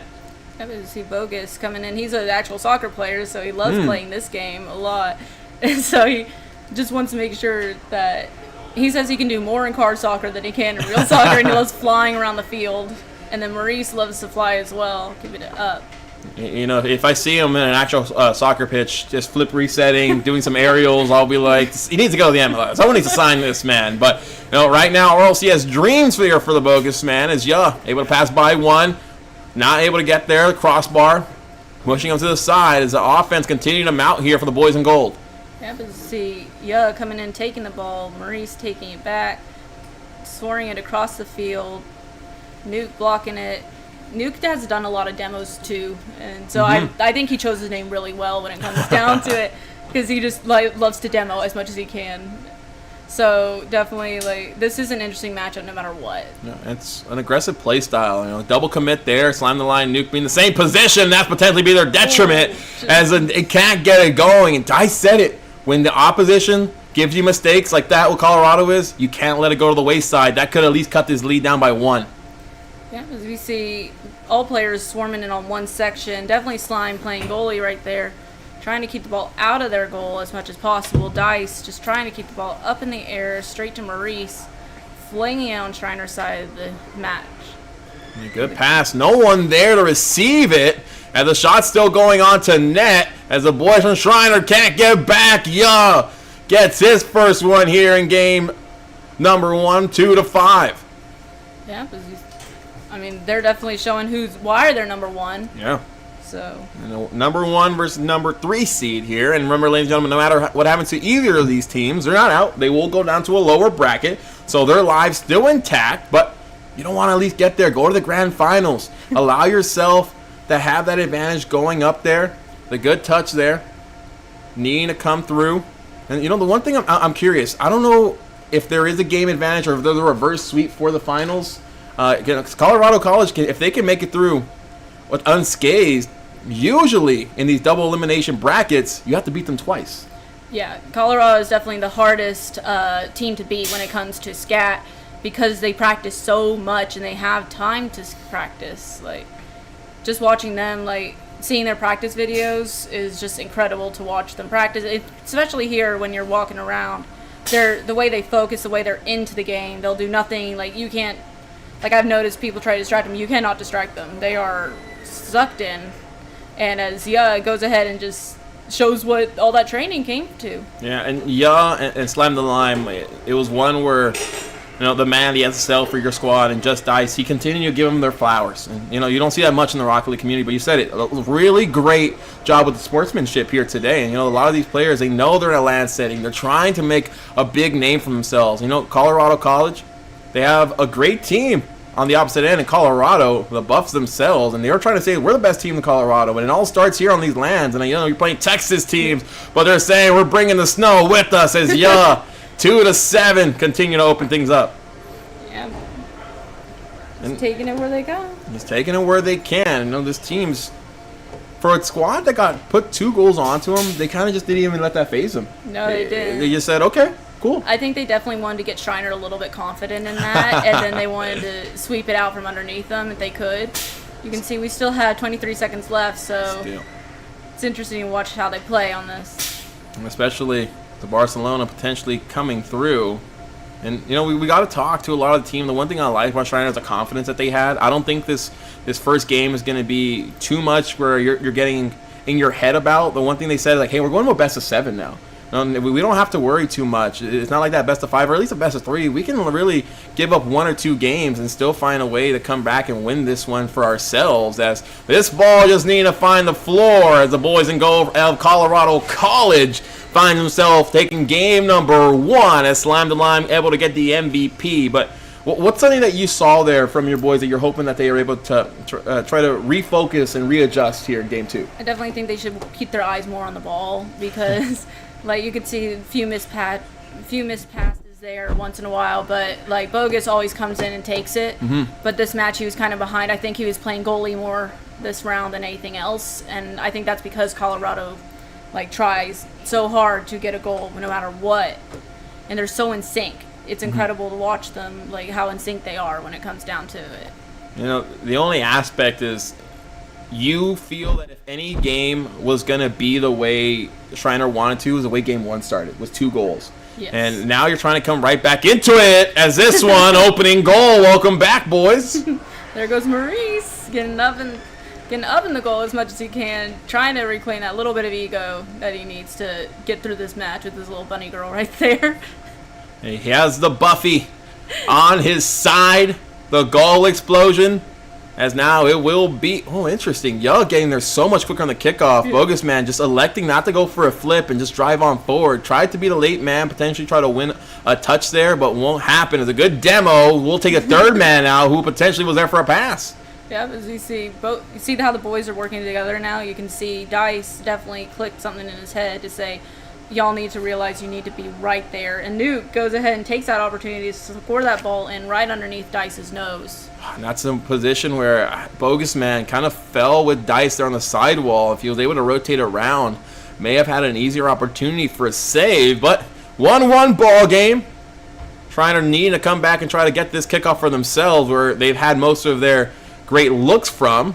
But the boys from Colorado showing that rust is not a factor. And they just came off a game, and so they're ready. They played a tough McMurray team who, Shriner was able to beat earlier on, and now trying to see if they can get the same type of tide here. This one looking to find something towards mid. Team pitch puts it on. Nobody back, but Just Eyes able to get there in time. You see Maurice going in, but Slime blocks it ultimately, playing goalie more than... Oh, and Maurice goes ahead and takes it right from the side clip right there. Keeping a flipping motion going as he celebrates. And this team said it. They're looking for the mid pass to continue connecting, and Maurice able to do it himself there. 2-1 ball game. 56 seconds off the clock. As this is kind of where these boys saw themselves. They just have to continue holding this lead on. In my opinion, they cannot allow Colorado to at least score to about 1.5 minutes. You have to at least hold this lead and allow for Colorado to start sweating on their end, where they're the ones starting to make the mistakes. But this team's extremely headstrong, able to pass by one. That bump will take them off as able to continue on the pressure, but Just Eyes able to clear it away. Yeah, as you Dice loves to play volleyball, like say when we're doing our streams, because he likes to keep it up in the air with the aerial as much as he can. He likes to do 50s. He likes to get boosts, but still keep it out of the reach of every player he can, except his team. Nuke and try to do the same. And the fact that he has that type of mentality where he's so unselfish, continue to try to find a team.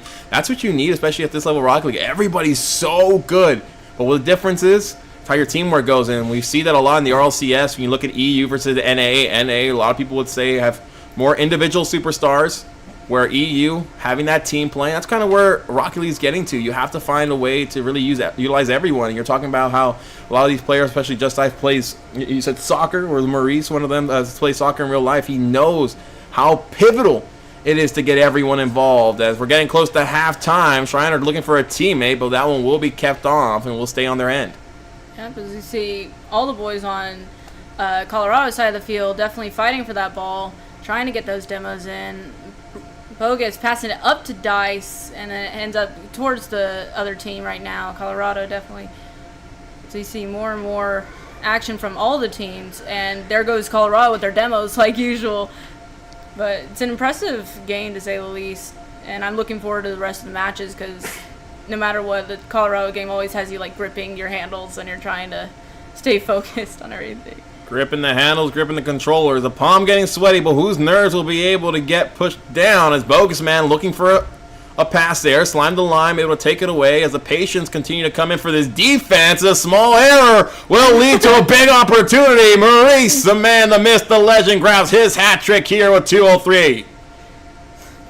So you see Maurice definitely coming in, making sure Dice gets taken out by Nuke too. So hopefully in this kickoff we'll see whether or not the Shriner takes back the ball or lets Colorado toy with it a bit and then takes it back and scores another. You have to like the way this team not letting that first game get into their head. Nuke going to look for a goal here. Game's certainly not over, but a good cushion as Colorado looking for a big goal and Slime the lime. What a shot to keep this into one. Easy Slime, just as you said, squeezing that straight into the goal. Same as Zidane. And the prowess to continue on your flip, holding it there. For a lot of people at home, you get around 3 to 5 seconds before that flip goes away. And for him to be able to time that up and be in a good position, I don't know if that was calculated or not, but bravo, man, bravo. As that one's going to help this team get a lot of confidence. Y'all unable to get too much of a touch there. Maurice will just get 50 down. This one will just go towards midfield as y'all had a shot on, just missed it by a hair. Yeah, but you see both Maurice and Dice now toying over Colorado, keeping it straight on, trying to keep it on Colorado's side, and then Colorado takes it across the field straight back to Shriner, saying, "You keep this over here." That double commit there by Shriner. You have to try to mitigate that. Communication is going to be key. Is that one able to get taken away? The mid pass will have to try to find its way back onto display as 104 remaining as this team from Colorado looking for the equalizer. As 1 minute remains, we see Shriner has a 1-up on Colorado right now. And let's see if Colorado comes back, or let's see if Shriner wants to keep that cushion for the next game. Since it is 7 games, if they win this one, they have plenty of opportunity to keep going. It turns into a best of 5 at that point. And, these teams needing to really get to going. But in this best of 7, needing to grab this big victory is Bogus Man. Leaving it up. 35 seconds. This squad just needing to play keep away and not allow for that back line to become defenseless. Both teams are definitely going straight to defense this time, because you can see they're definitely passing it back and forth as much as they can, switching from offense to defense when they need it. And Bogus going ahead and taking that, and Jaws affectionately coming up and taking out anyone that comes close to him. Yeah, Bogus Man has been the boogeyman all night for every team. You heard the crowd. We're isolated here in the back, and you hear everybody on their feet after that goal. That's going to put the nail in the coffin. But 19 seconds, the kickoff goal could open things up. Nuke will have a chance here with full boost. May have it. Marie's able to take it away, and that should end things here. But not in the series. This one, still having a chance to go the distance. And if I'm going to have my predictions come true at all, I think this is the match that potentially goes to 7. Definitely. This is the match to go to 7 no matter what. I think we're also getting a precursor to what the grand finals may look like. And, no bias whatsoever, especially here up in the booth. I know you go to the school, but we do a very good job of just being able to keep things as level as possible. But Colorado College, I don't think they expected to be played this toughly in Game 2. No, definitely not. And I think they're just like, oh, maybe Shriner will just, be tired after their games. And we're kind of tired, too. Hopefully we can just back off a little bit. But it seems Shriner, it's like, no, I want you to play your best. Definitely both teams are going to bring their best in this third round more than anything, I believe. Well, ladies and gentlemen, 5 minutes here. Need to get a huge win in a swing game. The best of 7 has turned to a best of 5 as both these teams have a game under their belt. And he's taking that opportunity to go ahead and score within the first few seconds. Every game so far, we've seen this team score in the first 10. Yeah. And I don't know what they're eating or what they're changing, but I need a piece of that. We've been here all day, and have that type of energy the boys Maroon are bringing out is a great sight to see. They did have a game off, so they had a little time to cool down, and even had a chance to even wait a little longer due to the Rocket League opening and training still being there. The tutorial, but these boys saying it doesn't matter how long we're waiting, we're here. And we're ready to take it on full display. The good pass mid won't be able to hit Marcus. Is that one almost fine? Maurice, I'm sorry. Is that one almost fine to get way to get through? Yeah, but you see Slime the Line going ahead and trying to squeeze it. But Bogus says, no, mate, we're going to go ahead and take it off to our side. Keeping it over on Colorado as much as they can. Keeping it above Colorado, I should say. Colorado does like to wall climb too, but not as much as Dice and Bogus. Ooh, and a small bump there on Dice. Almost opened up that goal line where we potentially see this first goal going through. But, Colorado are starting to see their opportunities dwindle. As a good pass back mid. Nobody there. Dice is going to try to take it off the sidewall, but a good 50 there by Nuke takes it away. Yeah, but the ball bumped Slime there too, so probably kept the ego going too. Oh, and there's Dice taking it in just there. You can hear the cheers from outside as Dice goes ahead and just sticks it to Colorado in that first few. Another second. And just Dice. He's in the BDS decal trying to put his best Monkey Moon impression out here tonight. But 2-0 ball game, looking to take a big commanding lead, especially after Colorado in game number 1. They seem so dominant, but I love the change in play style here from the boys in Maroon. These completely have seen themselves get right back into this game. If they find a third goal, this team may have what it takes to potentially go up 2-1. Yeah, but we see that Colorado is definitely... I think Shriner may have tried to let Colorado win that first game to just hey, look, maybe they think they're good, and then just come in and try to sweep them. But, both schools are amazing when it comes to techniques, and they can change their play styles in an instant. You said it yourself. They can change their play style in an instant. And Nuke putting down a huge one there. Beautiful first touch, able to keep it going. And that's just showing the great prowess. And We've been talking a lot about We've been talking a lot about Slime. And Nuke said, do not forget about me. If you do, you will pay. But 3-13, 1 goal separating these two teams as a 50 almost puts it in. It just hits the crossbar as we see the ball go across the field over to Shriner's side per Colorado's advantage. As you see Bogus trying to take that goal line, Slime saying hell no, and keeping it over away from the goal. And I love that there for Dice. He saw Slime going back, took all the boost away from him, so now he's struggling, doesn't really have much of the second chance. There goes Dice, going to take it back, making sure that, like, I think that worked to his advantage too, seeing them up on the wall, keeping them up there, taking the boost, keeping them out of anything. Yeah, out of position. I'm the way Colorado right now has just not found an answer. They seem a bit disturbed, a bit distracted. And is it because this team's finally putting on a big test? I know they've had easy battles all day long, but now it's time for them to just put their glasses on, focus up, and say, hey, we're in here. We know this is land territory. We're not trying to go down to lowers. Let's punch our ticket into the grand finals here for the E6 gaming event. As a good shot on, we'll be able to get the save. Good save for y'all at that point too, because like them playing goalie a lot as well, and Nuke going in with his demos as much as he can to keep Shriner on their side. So you see Dice, all the boys gathering around the ball just there, and Slime coming in flying, trying to take it away. Bogus coming back to Maurice. I like that cut Nuke did there midfield. Had a goal, potentially would have been the fourth one here. As this one will be warded off. Defense in good positions. Maurice takes it away, but Nuke able to clap that one down. Able to get his second goal of the evening. Now we're back to a 1-goal ball game. You can see the way Slime also works off of it by bouncing off of Maurice right there, and Nuke goes ahead and takes the advantage. As we see next kickoff with 1:49 seconds left. Shriner's still up by 1, but we'll see if Colorado comes back from that. And can they keep it at 1? And they've done a good job, but they haven't seen a goal in quite a bit. This is kind of where Colorado, they may see themselves starting to feel themselves in good positions as Nuke pushing it on. We'll have a lead pass there, but Bogus will be the man to try to take it. Actually decides to rotate back. Dice will go back himself as there's Bogus trying to put it down for one more pass. Does get a touch, and I think if he leaves that ball, his teammate was right there waiting underneath. You see Dice, there you go, Dice on the wall like Spider-Man, like he usually does.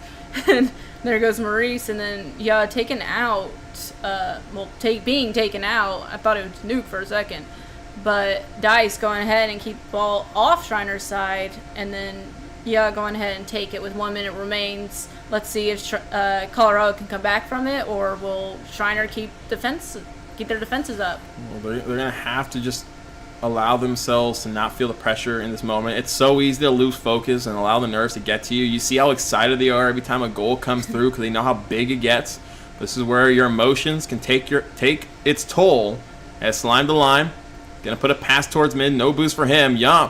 Will be able to get it, but won't be pushed off. The defense in the last minute dramatics will be able to allow this goal to stay unscathed. But final 30 seconds. But it's Maurice just keeps it out as much as he can, just throwing it out, honestly. And Slime takes it. Slime to Lime, able to put it in. As that one, 17 seconds remaining, and OT now waiting in the wings. Slime to Lime, he put it into the coconut and shook it up, and now this game's back to level. I have to see if he can really find a way to just get his team back into a refreshing moment. As a good shot gets taken away, the hook shot won't be enough, and Nuke almost gets it. Open it. Oh, and Slime goes ahead and takes it, saying, no, you need it for side over to Shriner's side, not ours. And with the 1 second left, we definitely are going into overtime. Oh, no! Dice at the last second goes ahead and takes that with everyone thinking that he couldn't. The 1-2-3 play, that's a highlight. It's just Dice rolling the dice and able to hit there. Second game in the row, Shriner grabs himself a victory. 1-2 ball game right now as the SSL for this squad taking things over. Yeah, as we see, that was definitely a wow move, because you didn't expect that in the last second. Like, we're expecting overtime, and it's just like, no, it's Dice is like, I don't want overtime. No. I want the next game now. And I don't know if they win that game in overtime. I know how much it seems, but for Shriner, they're currently the ones with the pressure on their back. They didn't want to see OT. They want to get into regulation because now it doesn't allow this team in goal to kind of just feel themselves back. And winning an OT is a different feeling than winning in regulation. You feel that you're able to just be better in those moments. But the one thing that surprised me is they're not taking their time in between games. They're readying you right up. Usually teams take the 50 seconds that they're allocated, but they're saying, no, we want to get back on the pitch. This is going to be an ever-long game of Rocket League. And we're here for it. I slammed the line trying to throw it down. Yeah, as you say, alcohol never goes good without a lime. Especially tequila. But, like, Slime is definitely playing that to his advantage. He's a great player, so he's got to make something great, and he makes Rocket League great. As you see, all of them, you can see Shriner definitely changed up to defense right now. They know Colorado's coming. As they battle it across the field. But they can't. Just died there, my bad. Oh, the one thing for them is they were doing a good job of dominating the boost back in that last game. That's kind of what made things tough. As a bump in the goal line, gonna allow a good opportunity. As this one, Colorado, after 3 games, finally score first. Yeah, as you see, Slime definitely, while he went for the goal, he bumped Dice, so did have that advantage. So let's see on kickoff, and 4 minutes and 2 seconds left. So this is the first time we've seen this team having to come back from a deficit. Last time was in game number 1 where you saw them not being able to get the victory for Shriner. Now you're trying to change that tide, but when the boys in gold are up, they usually take a win. Will that narrative stay congruent throughout this entire matchup? As Dice looking for a shot, won't be able to get much of a touch as Bogus putting it right back. No boost in a dream. We'll just go for a pass there mid, but won't be able to get anything going. Yeah, Miss Maurice comes out of nowhere, taking advantage of Bogus's help right there. Nuke screaming across the field, using as much nitro as possible. And just Dice just does it. Put it in, put it through. 1-1 game. See, you can see Maurice bouncing it off the wall. Dice taking that opportunity, knowing no one's there, and just keeping it in. At least it wasn't by a hairpin this time. No, and for Colorado, you can't lose this game. You'll go down 3-1 in a series, and at that point, you're kind of playing with house money, where now you have to just be perfect from here on out. As Slime the Lime takes the lead here off a beautiful pass.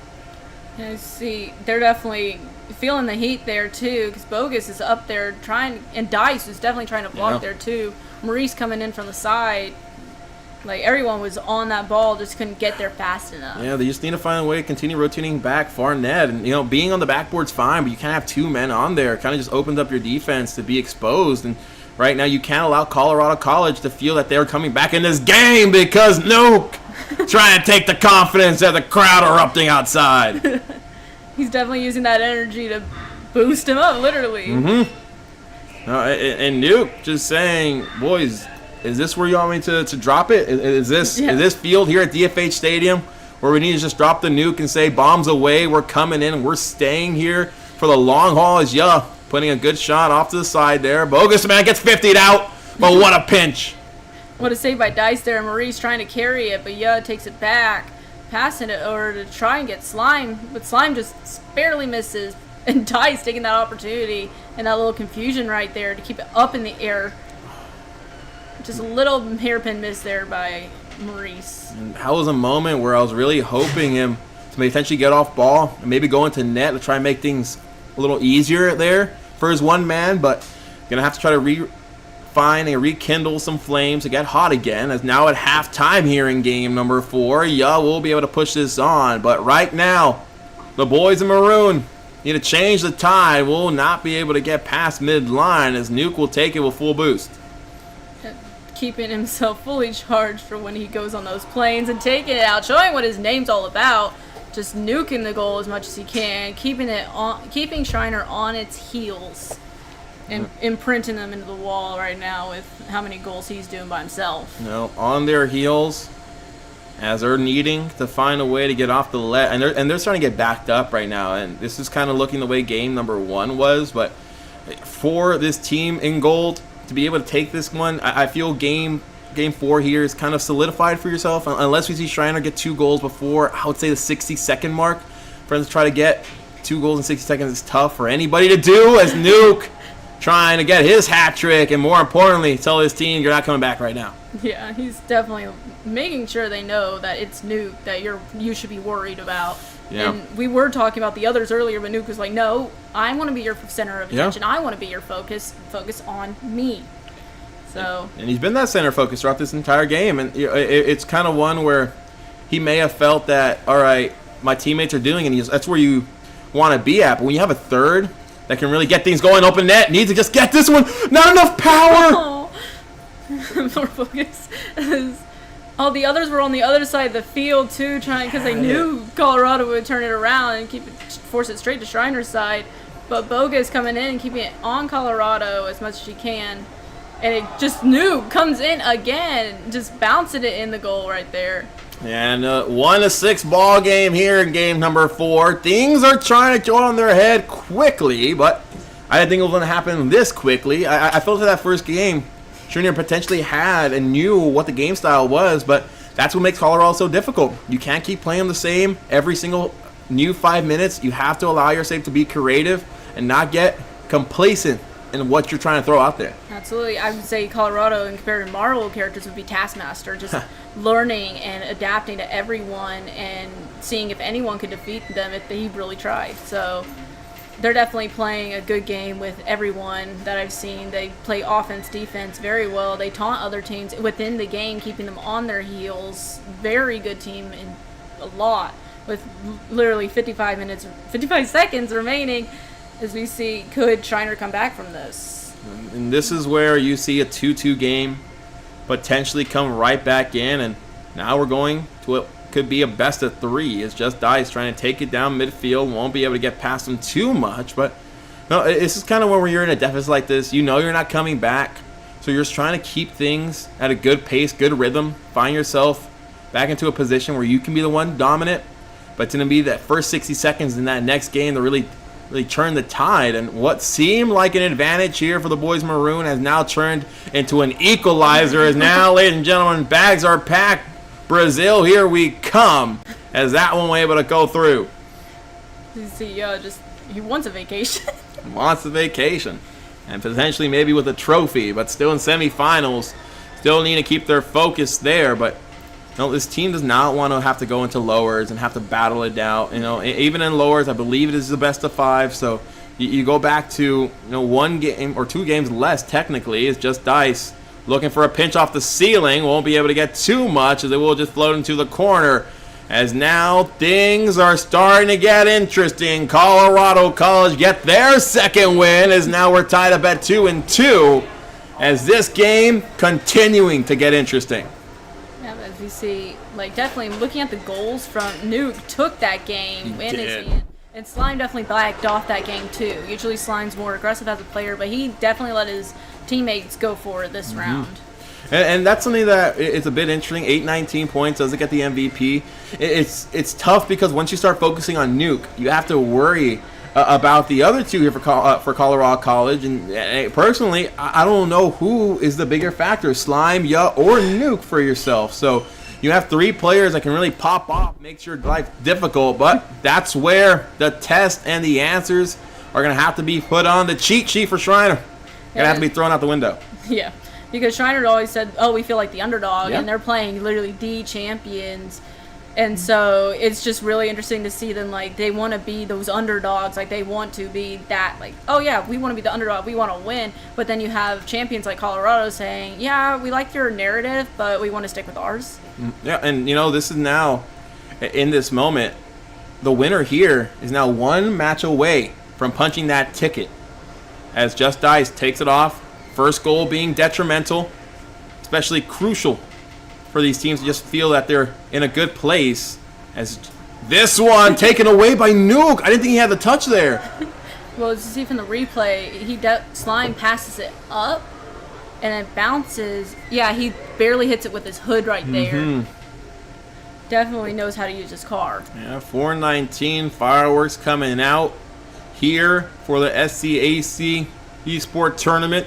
Six Flags Fiesta, Texas. You know, it's been a fiesta here. It's been a huge party. We were talking about how well these players, they got here early. I believe most teams were here by 9 a.m. And now, showing we've been here all day for a reason. And we're not going to let it go to waste. That's going to put a 2-goal lead in the first 60 seconds. So you see him, like, straight up just tapping into that goal. Nuke coming in for making sure, like, he was ready to make sure it went in. So hopefully maybe this will be one of those games where the boys come back. The boys in maroon definitely come back, but maybe we'll see. They have to. They haven't had a game yet. In both games that they lost, they were the one on the back heel throughout most of the ball game. So for them, I know you could potentially saying, of course, if you lose, you're down. But no, we've seen this team here for Colorado College come back and get victories where Schreiner was able to come in and find ways to get the lead and retain it right back. But now it's put up or go home. As Maurice try and get a touch here. Full boost will come for Dice, who will see the opposition in a bad hole. Is trying to feed his up man. That one off the backboard. Third man needs to come in, but Bogus too far away. Dice and Slime taking that full advantage as Bogus just gets passed over. And Maurice coming in. Everyone's on Schreiner's side. But keeping it up in the air just as Dice likes it. Keeping across the field, trying to fake their little miss right there as the ball just practically misses. They might be toying with Colorado from what it looks like. They shouldn't at this point. If you're toying with them, it's time to put them to sleep, put them away. You need this lead. I understand if you're up right now, but you can't leave it up to the Rocket League gods because they won't always save you. As Bogeyman able to push that one off. See Maurice, they're all playing defense there too. Both Dice and Bogus was in that goal just now, like keeping it off the backboard as much as they can. Dice flipping the ball out. Oof. A good 50 there. Maurice will keep it on, looking for a touch right back midfield. And a triple commit getting put on display, but nobody there to try to put it home. And you see Dice coming in again and again. And just a slight bounce off there from Colorado and the goal, and Schreiner's goal, as we see Bogus taking that to full advantage, pushing the ball over to Colorado's side. This is very intense. It's as intense as you can get. You can cut the tension knife with a knife here. It's so apparent that these two teams are just hungry for this win.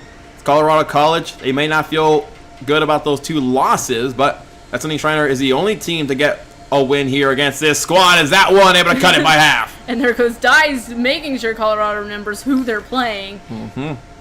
So you see him literally fly over and over Nuke just to get that ball in. Yeah, but not out of the woodworks yet. 1:44 still left to go, but halfway. This team did it at the perfect time. They have enough to come back, but do they have the wherewithal? More important, the confidence. As Slime to Lime passes one, Maurice able to just put it into a corner will allow Nuke to try to get a pass there. Yeah, but you see Bogus going in for it, backs off a little bit to let Dice stump right there. Nuke. Slime sneaking it right under Dice's nose right there, as we see. Just trying to keep him on his toes. And that's just a tough touch there by Dice. You know, it was unintentional. But it just kind of got off that back wheel, fell itself right towards midfield, right in front of the net. And you capitalize that 9 times out of 10. And this is kind of where this team in gold for Colorado trying to put this game away and get one step closer to that finals. As this team trying to need to get on their high horse. Yep, and their horse is a pony right now. But it's okay to have ponies because a lot of people like them. I don't know. There you go. Ya comes in and just takes it right over. They're on their high horse. Their horses are ready to go, ready to run. Probably going to win this horse race, the Kentucky Derby, this whole round. So. But this is where they just couldn't get out of the gates quick, and especially here in this last game that we're currently watching, it just kind of flipped on its head from those 2 games where it's dominant. I don't know if Colorado was just taking notes onto what this team was doing, or maybe to let them get a little overconfident, but just Dice able to put this here for goal number 2. Seeing if maybe Dice will try to get the team up. Maybe he was just watching what Colorado's doing right now, seeing how much they want to play with Schreiner at the moment. So we'll see in this next kickoff as Dice goes immediately for the ball, passing it straight. Bogus taking that opportunity to get it up in the air. with Dice taking it, and Maurice just slightly missing it, but Dice still passing it up as much as he can. This is where this team's going to have to really focus on boost, especially this part of the field. Just Dice! Dice just does it! He's definitely coming up showing Colorado, like, hey, we're just messing with you. Surprise, we're here. Like, keeping it right from the last game, right in that hairpin right there. And just... So yeah, son Dice right there says, somebody call an ambulance, but not for me. He's going to allow himself to cut this lead down by 1 now, but not out of the woodworks. This is a huge last couple seconds. This right here determines a lot. Will this team be able to come back from a big deficit? And Nuke just says goodbye. Nuke's like, no. No. Nah, not today, fam. Not today. So... One of the most competitive games that we've seen. Unfortunately, there from Maurice just couldn't win the 50. 29 seconds of the 2-goal game right back in. And that's inflating, especially when you're working really hard for a goal, to see a team just come get it as quickly as they're doing. But now, do you just look on to game number 6 and say, all right, guys, game 5 didn't go our way. Now we just have to be perfect for the next 2. Yeah, just keeping it going, keeping your heads up, because if you just feel like you're defeated, you're just going to play like you're defeated. Exactly. You're not going to put in any effort, and I think the guys are definitely feeling that pressure from everyone. And Noob just keeping that 3 up on that right there. And you see every goal that goes in, we hear shouting from the main lobby. And I don't know if it's Colorado saying, who do you think you are? I am. As this right here going to put it to a 3-goal difference. There's 6 seconds to go, and Dice just wanting to keep it up. Maurice passing to Bogus, just missing slightly. Slime trying to get the ball as much as he can. I think he was definitely going for that next goal right there. As you see, crowd's going wild in the main area right now. They're going wild. They're not going out. As this one, oh, the entire team is left here for Shriner. I wonder if they know it's a best of 7. Is that it? Should be a best of 5. Yeah, that's okay. So we're gonna get a quick little tidbit here on what's happening, unless we forgot a game. You know, I did this to me last game where I was 1 game behind in my head. But Colorado College 6-3 right now, and I really hope the boys are just doing a little card change. Maybe they're putting in peak or something else, but I doubt all the boys would just leave at once. Maybe they're just... Yeah, because the entire roster left, even Peak, Bogus, and Marcus Nuke? and Dice, they're all gone. And then Nuke left too, so... Actually, we're the only ones in this lobby. There's nobody else, I believe, here. Okay, I think we still have Yell at this live. Yeah, Slime's still there, and yeah, but like Nuke just went, nah, I played my part. I did my part. It could be just a card change, and maybe Shriner didn't know. Maybe they were told best of 5. But in the rule set, ladies and gentlemen, you can go see it. Make sure you'll give some love on our Twitch account on SCAC_sport on Twitch, and make sure to go leave a follow, leave a heart. We're growing every single day. We need your help to continue doing it. But all right, right now Shriner left. Do you think it's a good sign or a bad sign? I think that's a bad sign just for the team. Like straight up, I think they realize, so they're just gonna back off and try to come back definitely to the final if they can, because if they win this next match against the team, like the next team they play, because they went down a roster, but like they're probably just gonna try and get the finals that way. Yeah, you go through lower, but I believe it's the reverse sweep if you get to the grand finals. I'm not too sure. We'll try to get that aspect, but I usually, especially a double elimination, because it would have made sense for Colorado College to lose in the finals and then be completely out when everyone else had 2 lives. So usually you see yourself kind of just have to get 2 games in a potentially a reverse sweep bracket. But right now, Shriner on their last life here in the upper bracket, not the tournament, in the upper bracket. This team not trying to go to that lower finals. As we see a quick little restart here, not everyone in the lobby, but you know, I'm interested to see if the game plan changes. You know, they may have had a chance. They potentially took their headphones off and kind of just sat back for the sigh of relief, and we'll see if maybe that little bit of a break was enough to really get them going. Yeah, maybe they just need to have a team meeting or something. Like straight up, and Slime just says no. We're just gonna demo you and keep you out of the game as much as possible. But we can tell from the view straight up is Maurice coming in. Yeah, they're playing. Slime's kind of play. Like, he's not. And that bump by Yo was nasty. It was absolutely disgusting. You said you're going to get that bump? He said, yeah, I am. And that one won't be able to get pushed off. Top right corner. 2 men unable to get in the way as this one start with the first goal. And now It's the boys from Colorado who are just now 4.5 minutes away as that's going to put a second goal on. As we see Slime just celebrating. Yeah. He's shaking it up, definitely. He's keeping all that flavor in, just making sure you remember who he is. I don't think we forgot. I don't think we forgot. No, like, not at all. You know, when your drink has a little too much lime and you're like, oh. You're like, oh, yeah. But I know you're there. It's just, I didn't need that much. Mm-hmm. And the one thing from Slime, you know, you say you can make slime at home. You know, he's a glue, but he's just trying to say I'm built different. I'm that guy. As Yellow able to get a good save, good clear there. We'll have it up pass towards Nuke, who won't be able to get much of a touch. As Maurice getting a dangerous touch there, almost falling in the net. And then Dice passes it to Maurice, keeping it over towards Colorado's side, keeping it up, and both Bogus and Nuke going for that. So it looks like Maurice that Nuke takes out Maurice. Mm-hmm. Just a little tidbit there. I'm trying to figure out the goal. Uh-oh. Oh. No, you're seeing it. You're seeing it right now. It feels that Maurice, he's trying to be that player to really step up. He's done it all tournament long. Well, he just took out Nuke, so that was a revenge ploy right there. They keep it up in the air as much as possible. Keep it over towards Colorado's side. Colorado just pushed it back towards Shriners. So Dice playing back. Nuke is just doing his job. He is. He's doing it very well. Slime to Lime. Can't get the third one on, but at this one coming at 3.5 minutes. This game currently all Colorado. As a fake won't be able to go. It's a good clear here. Yeah, but all the boys just let the ball bounce just then, just to see Scary. like, yeah, just keep like, oh, let's see if they'll go for it. But nah, we'll keep it on our side just for a second. But you can tell all Colorado is going for that ball right at one moment. Good touch. Uh-oh. Oh, Good save. Last man attempt. Bogus will be able to clear it. Nuke will try to continue this on. There's a good pass there to mid. Will be cut out as Nuke, last man, will be able to do his job. And this Dice comes up, finishing up what he started, but then Slime slaps it out of his hand to keep him up on his toes. Passes over Bogus to Nuke. Excellent teamwork from Colorado, always. Like.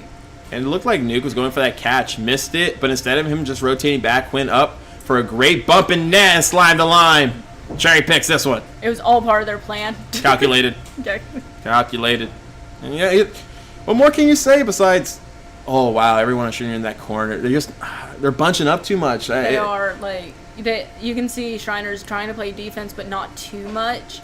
Like, they're trying to bunch up at the goal, and that's their problem, because if they're all bunched up, then they can hit from different angles. And they know that too. Dice said it in that interview we had with them when Colorado was playing that last match. He said, you know, our biggest flaw during the season was we just kept bunching up together, and a lot of teams saw that, so they could continue sweeping, getting us off the pitch, and we really did a good job of trying that out. But, you know, under pressure situation, that's when your fundamentals really come out, and this team's still working. The big save! We'll put that out by Maurice. Oh, no. Dang. Almost got it there, boys, but let's see. Bogus coming in, and Nuke just reaffirming why they're there, why they're number one, and Dice just taking as much as he can. Like, just the feeling in the air right now is you can feel the joy, but also like the angst, like It's a bit tense, it's a bit heavy, and it's tough seeing your team struggle. As this one bar down, no, it won't. Just bounces. Yeah, takes it in, taking that opportunity from the bounce back from the crossbar right there. And this is why Colorado, they win this SCAC tournament year after year. I believe the last 2 years is what I was told. So they're trying to go for a three-peat. They're trying to be a dynasty, and for a dynasty, you have to win 3 years. Yep, and they do kind of deserve it. I mean, they're amazing players, but I think that they do need to be dethroned. Just like with every other dynasty, you need someone to kick them out of their position to keep the economy growing. But as Slime goes in and takes it, he just wants to reaffirm. He wants to be the Mongols. He wants to keep the name in Colorado College ingrained in everyone's brains for years to come. Yeah, Slime to Lime has been demand so far, as nothing has really worn him off. He's in the limelight, and he's taking it all in. Just keeping it in. I can't say that. Just keeping it peachy. He's doing a good job out there. You know, he's having a good time. 107 remaining here in game number 6, and the longest series we've seen so far, one of the most exciting series we've seen so far. But ladies and gentlemen, don't forget, we still have a lot more Rocket League action. We still have a lower round as well as the grand finals. And if you're trying to see some, I believe Valorant's currently going on our second stream, or our main stream technically, on SCAC_sports on Twitch, or Esports, I think, on Twitch, is something you have to make sure to go check out. Some amazing commentators there. I believe IceColeBrew, the man here was with me earlier, is on that one, as Nuke getting one here at 40 seconds. Yeah, you see, definitely Colorado making sure Shriner can't come up from this at all. No. Like, they want to win this real as much as they can. And the one aspect is now this Colorado team's going to go back to a quick break. They're going to have some time to just regroup, probably get some food and re-energize. But is that going to be to their best advantage? This team has been playing constant these last couple of games, where they've just been playing game after game after game. So now their headspace is going to have to really come in as puts one more shot on, will get warded away. Just Dice stealing boost, trying to rotate downfield, but Slime to Lime there the entire way to take it off. He dances with Maurice up in the air there, and Nuke just says, no time for that. Straight in, no more. No time but the present. Yeah. They like to say. That one's 17 remaining, 07. Yeah, but see, they're all like, let's just go. Let's Yeah, get this done. It's kind of formalities at this Yeah, point. They're saying, hey, they actually might let them score here just to say for the Brazil. I've seen a lot of teams, even Ongol. I've seen teams do that. We'll have to see. But we've seen a lot of competitive integrity here today. The sportsmanship from everyone, as intense as it gets out there, because at the end of the day, these are still humans. You see it in the sports realm at the top of the level where everyone gets excited. This is the point of being at a LAN, because you're trying to show off your skill. This one will drop. Colorado College, the boys who are currently at the top of the leaderboard, punched their ticket into the grand finals here for the SAC Esports tournament at E6 Gaming Center. MJ, that was intense. The boys weren't able to come out, but I think that was a huge game for them to have a learning opportunity. Maybe get them refocused back for the lower rounds. Maybe, definitely. I think it would be a good hit to their egos, too. Like, hey, you need to get whatever's in your head out, and you need to focus on the game, have fun. That's what we always tell them. You need to have fun when you play, because if you get too serious, you don't enjoy it. And when you don't enjoy it, you end up like this. These boys need to have fun, but you all at home need to hit that subscribe button here on the Shriner YouTube channel. But we have some more Rocket League coming in. I believe we're going to a lowers match, or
something to hold on to, gotta find it first. But here I am, 'cause I've been laying under palm trees, waiting for the summer, knowing there's nowhere to go. 'Cause I am happy on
We are dreaming in the dark. We are nothing more than dust. Search but you stay lost. We are reaching for the stars, but we're making this too hard. And I wonder where you are. Mysterious, that's the part you always show. 'Cause you're too curious. Maybe you should take it slow. Mysterious, that's the part you always show. 'Cause you're too curious. Maybe you should take it slow.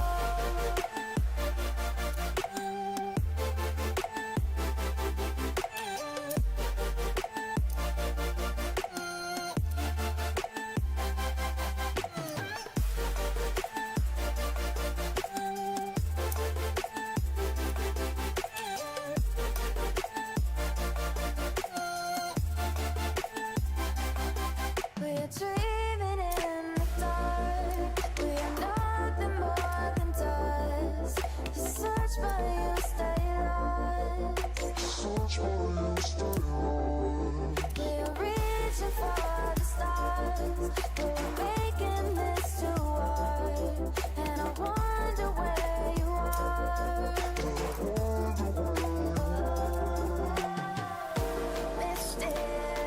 Mysterious, that's the part you always show. 'Cause you're too curious. Maybe you should take it slow. Mysterious, that's the part you always show. 'Cause you're too curious. Maybe you should take it slow.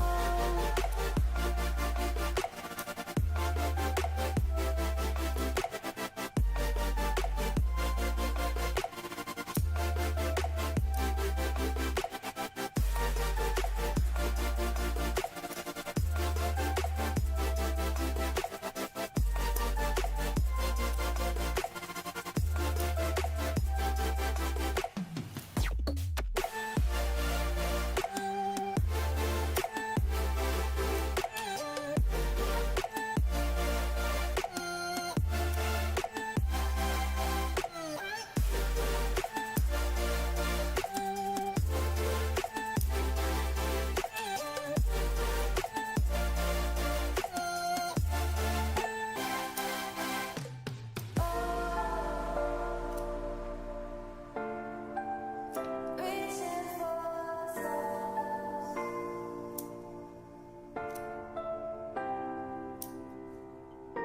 I wonder where you are.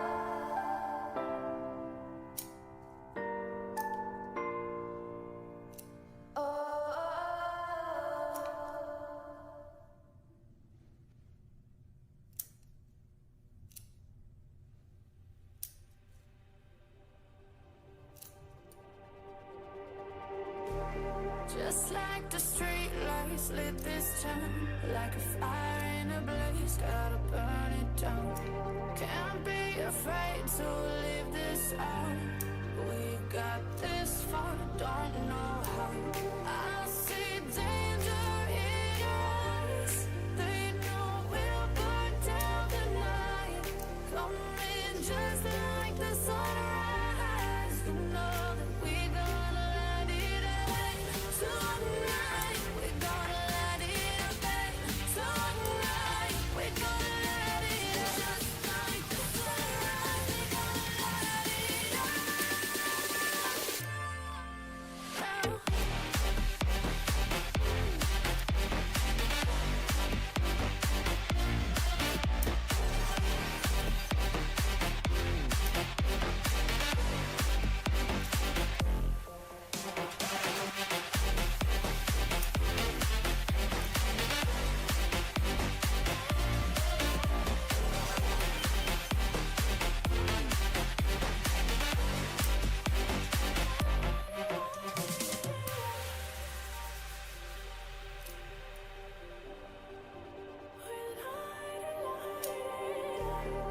just like a spark that's breaking out. Can't make a stop, can't turn back now. We know that there's no room for doubt. No, we can't turn back now. I see danger in your eyes. They know we'll burn down the night. Coming just like the sun.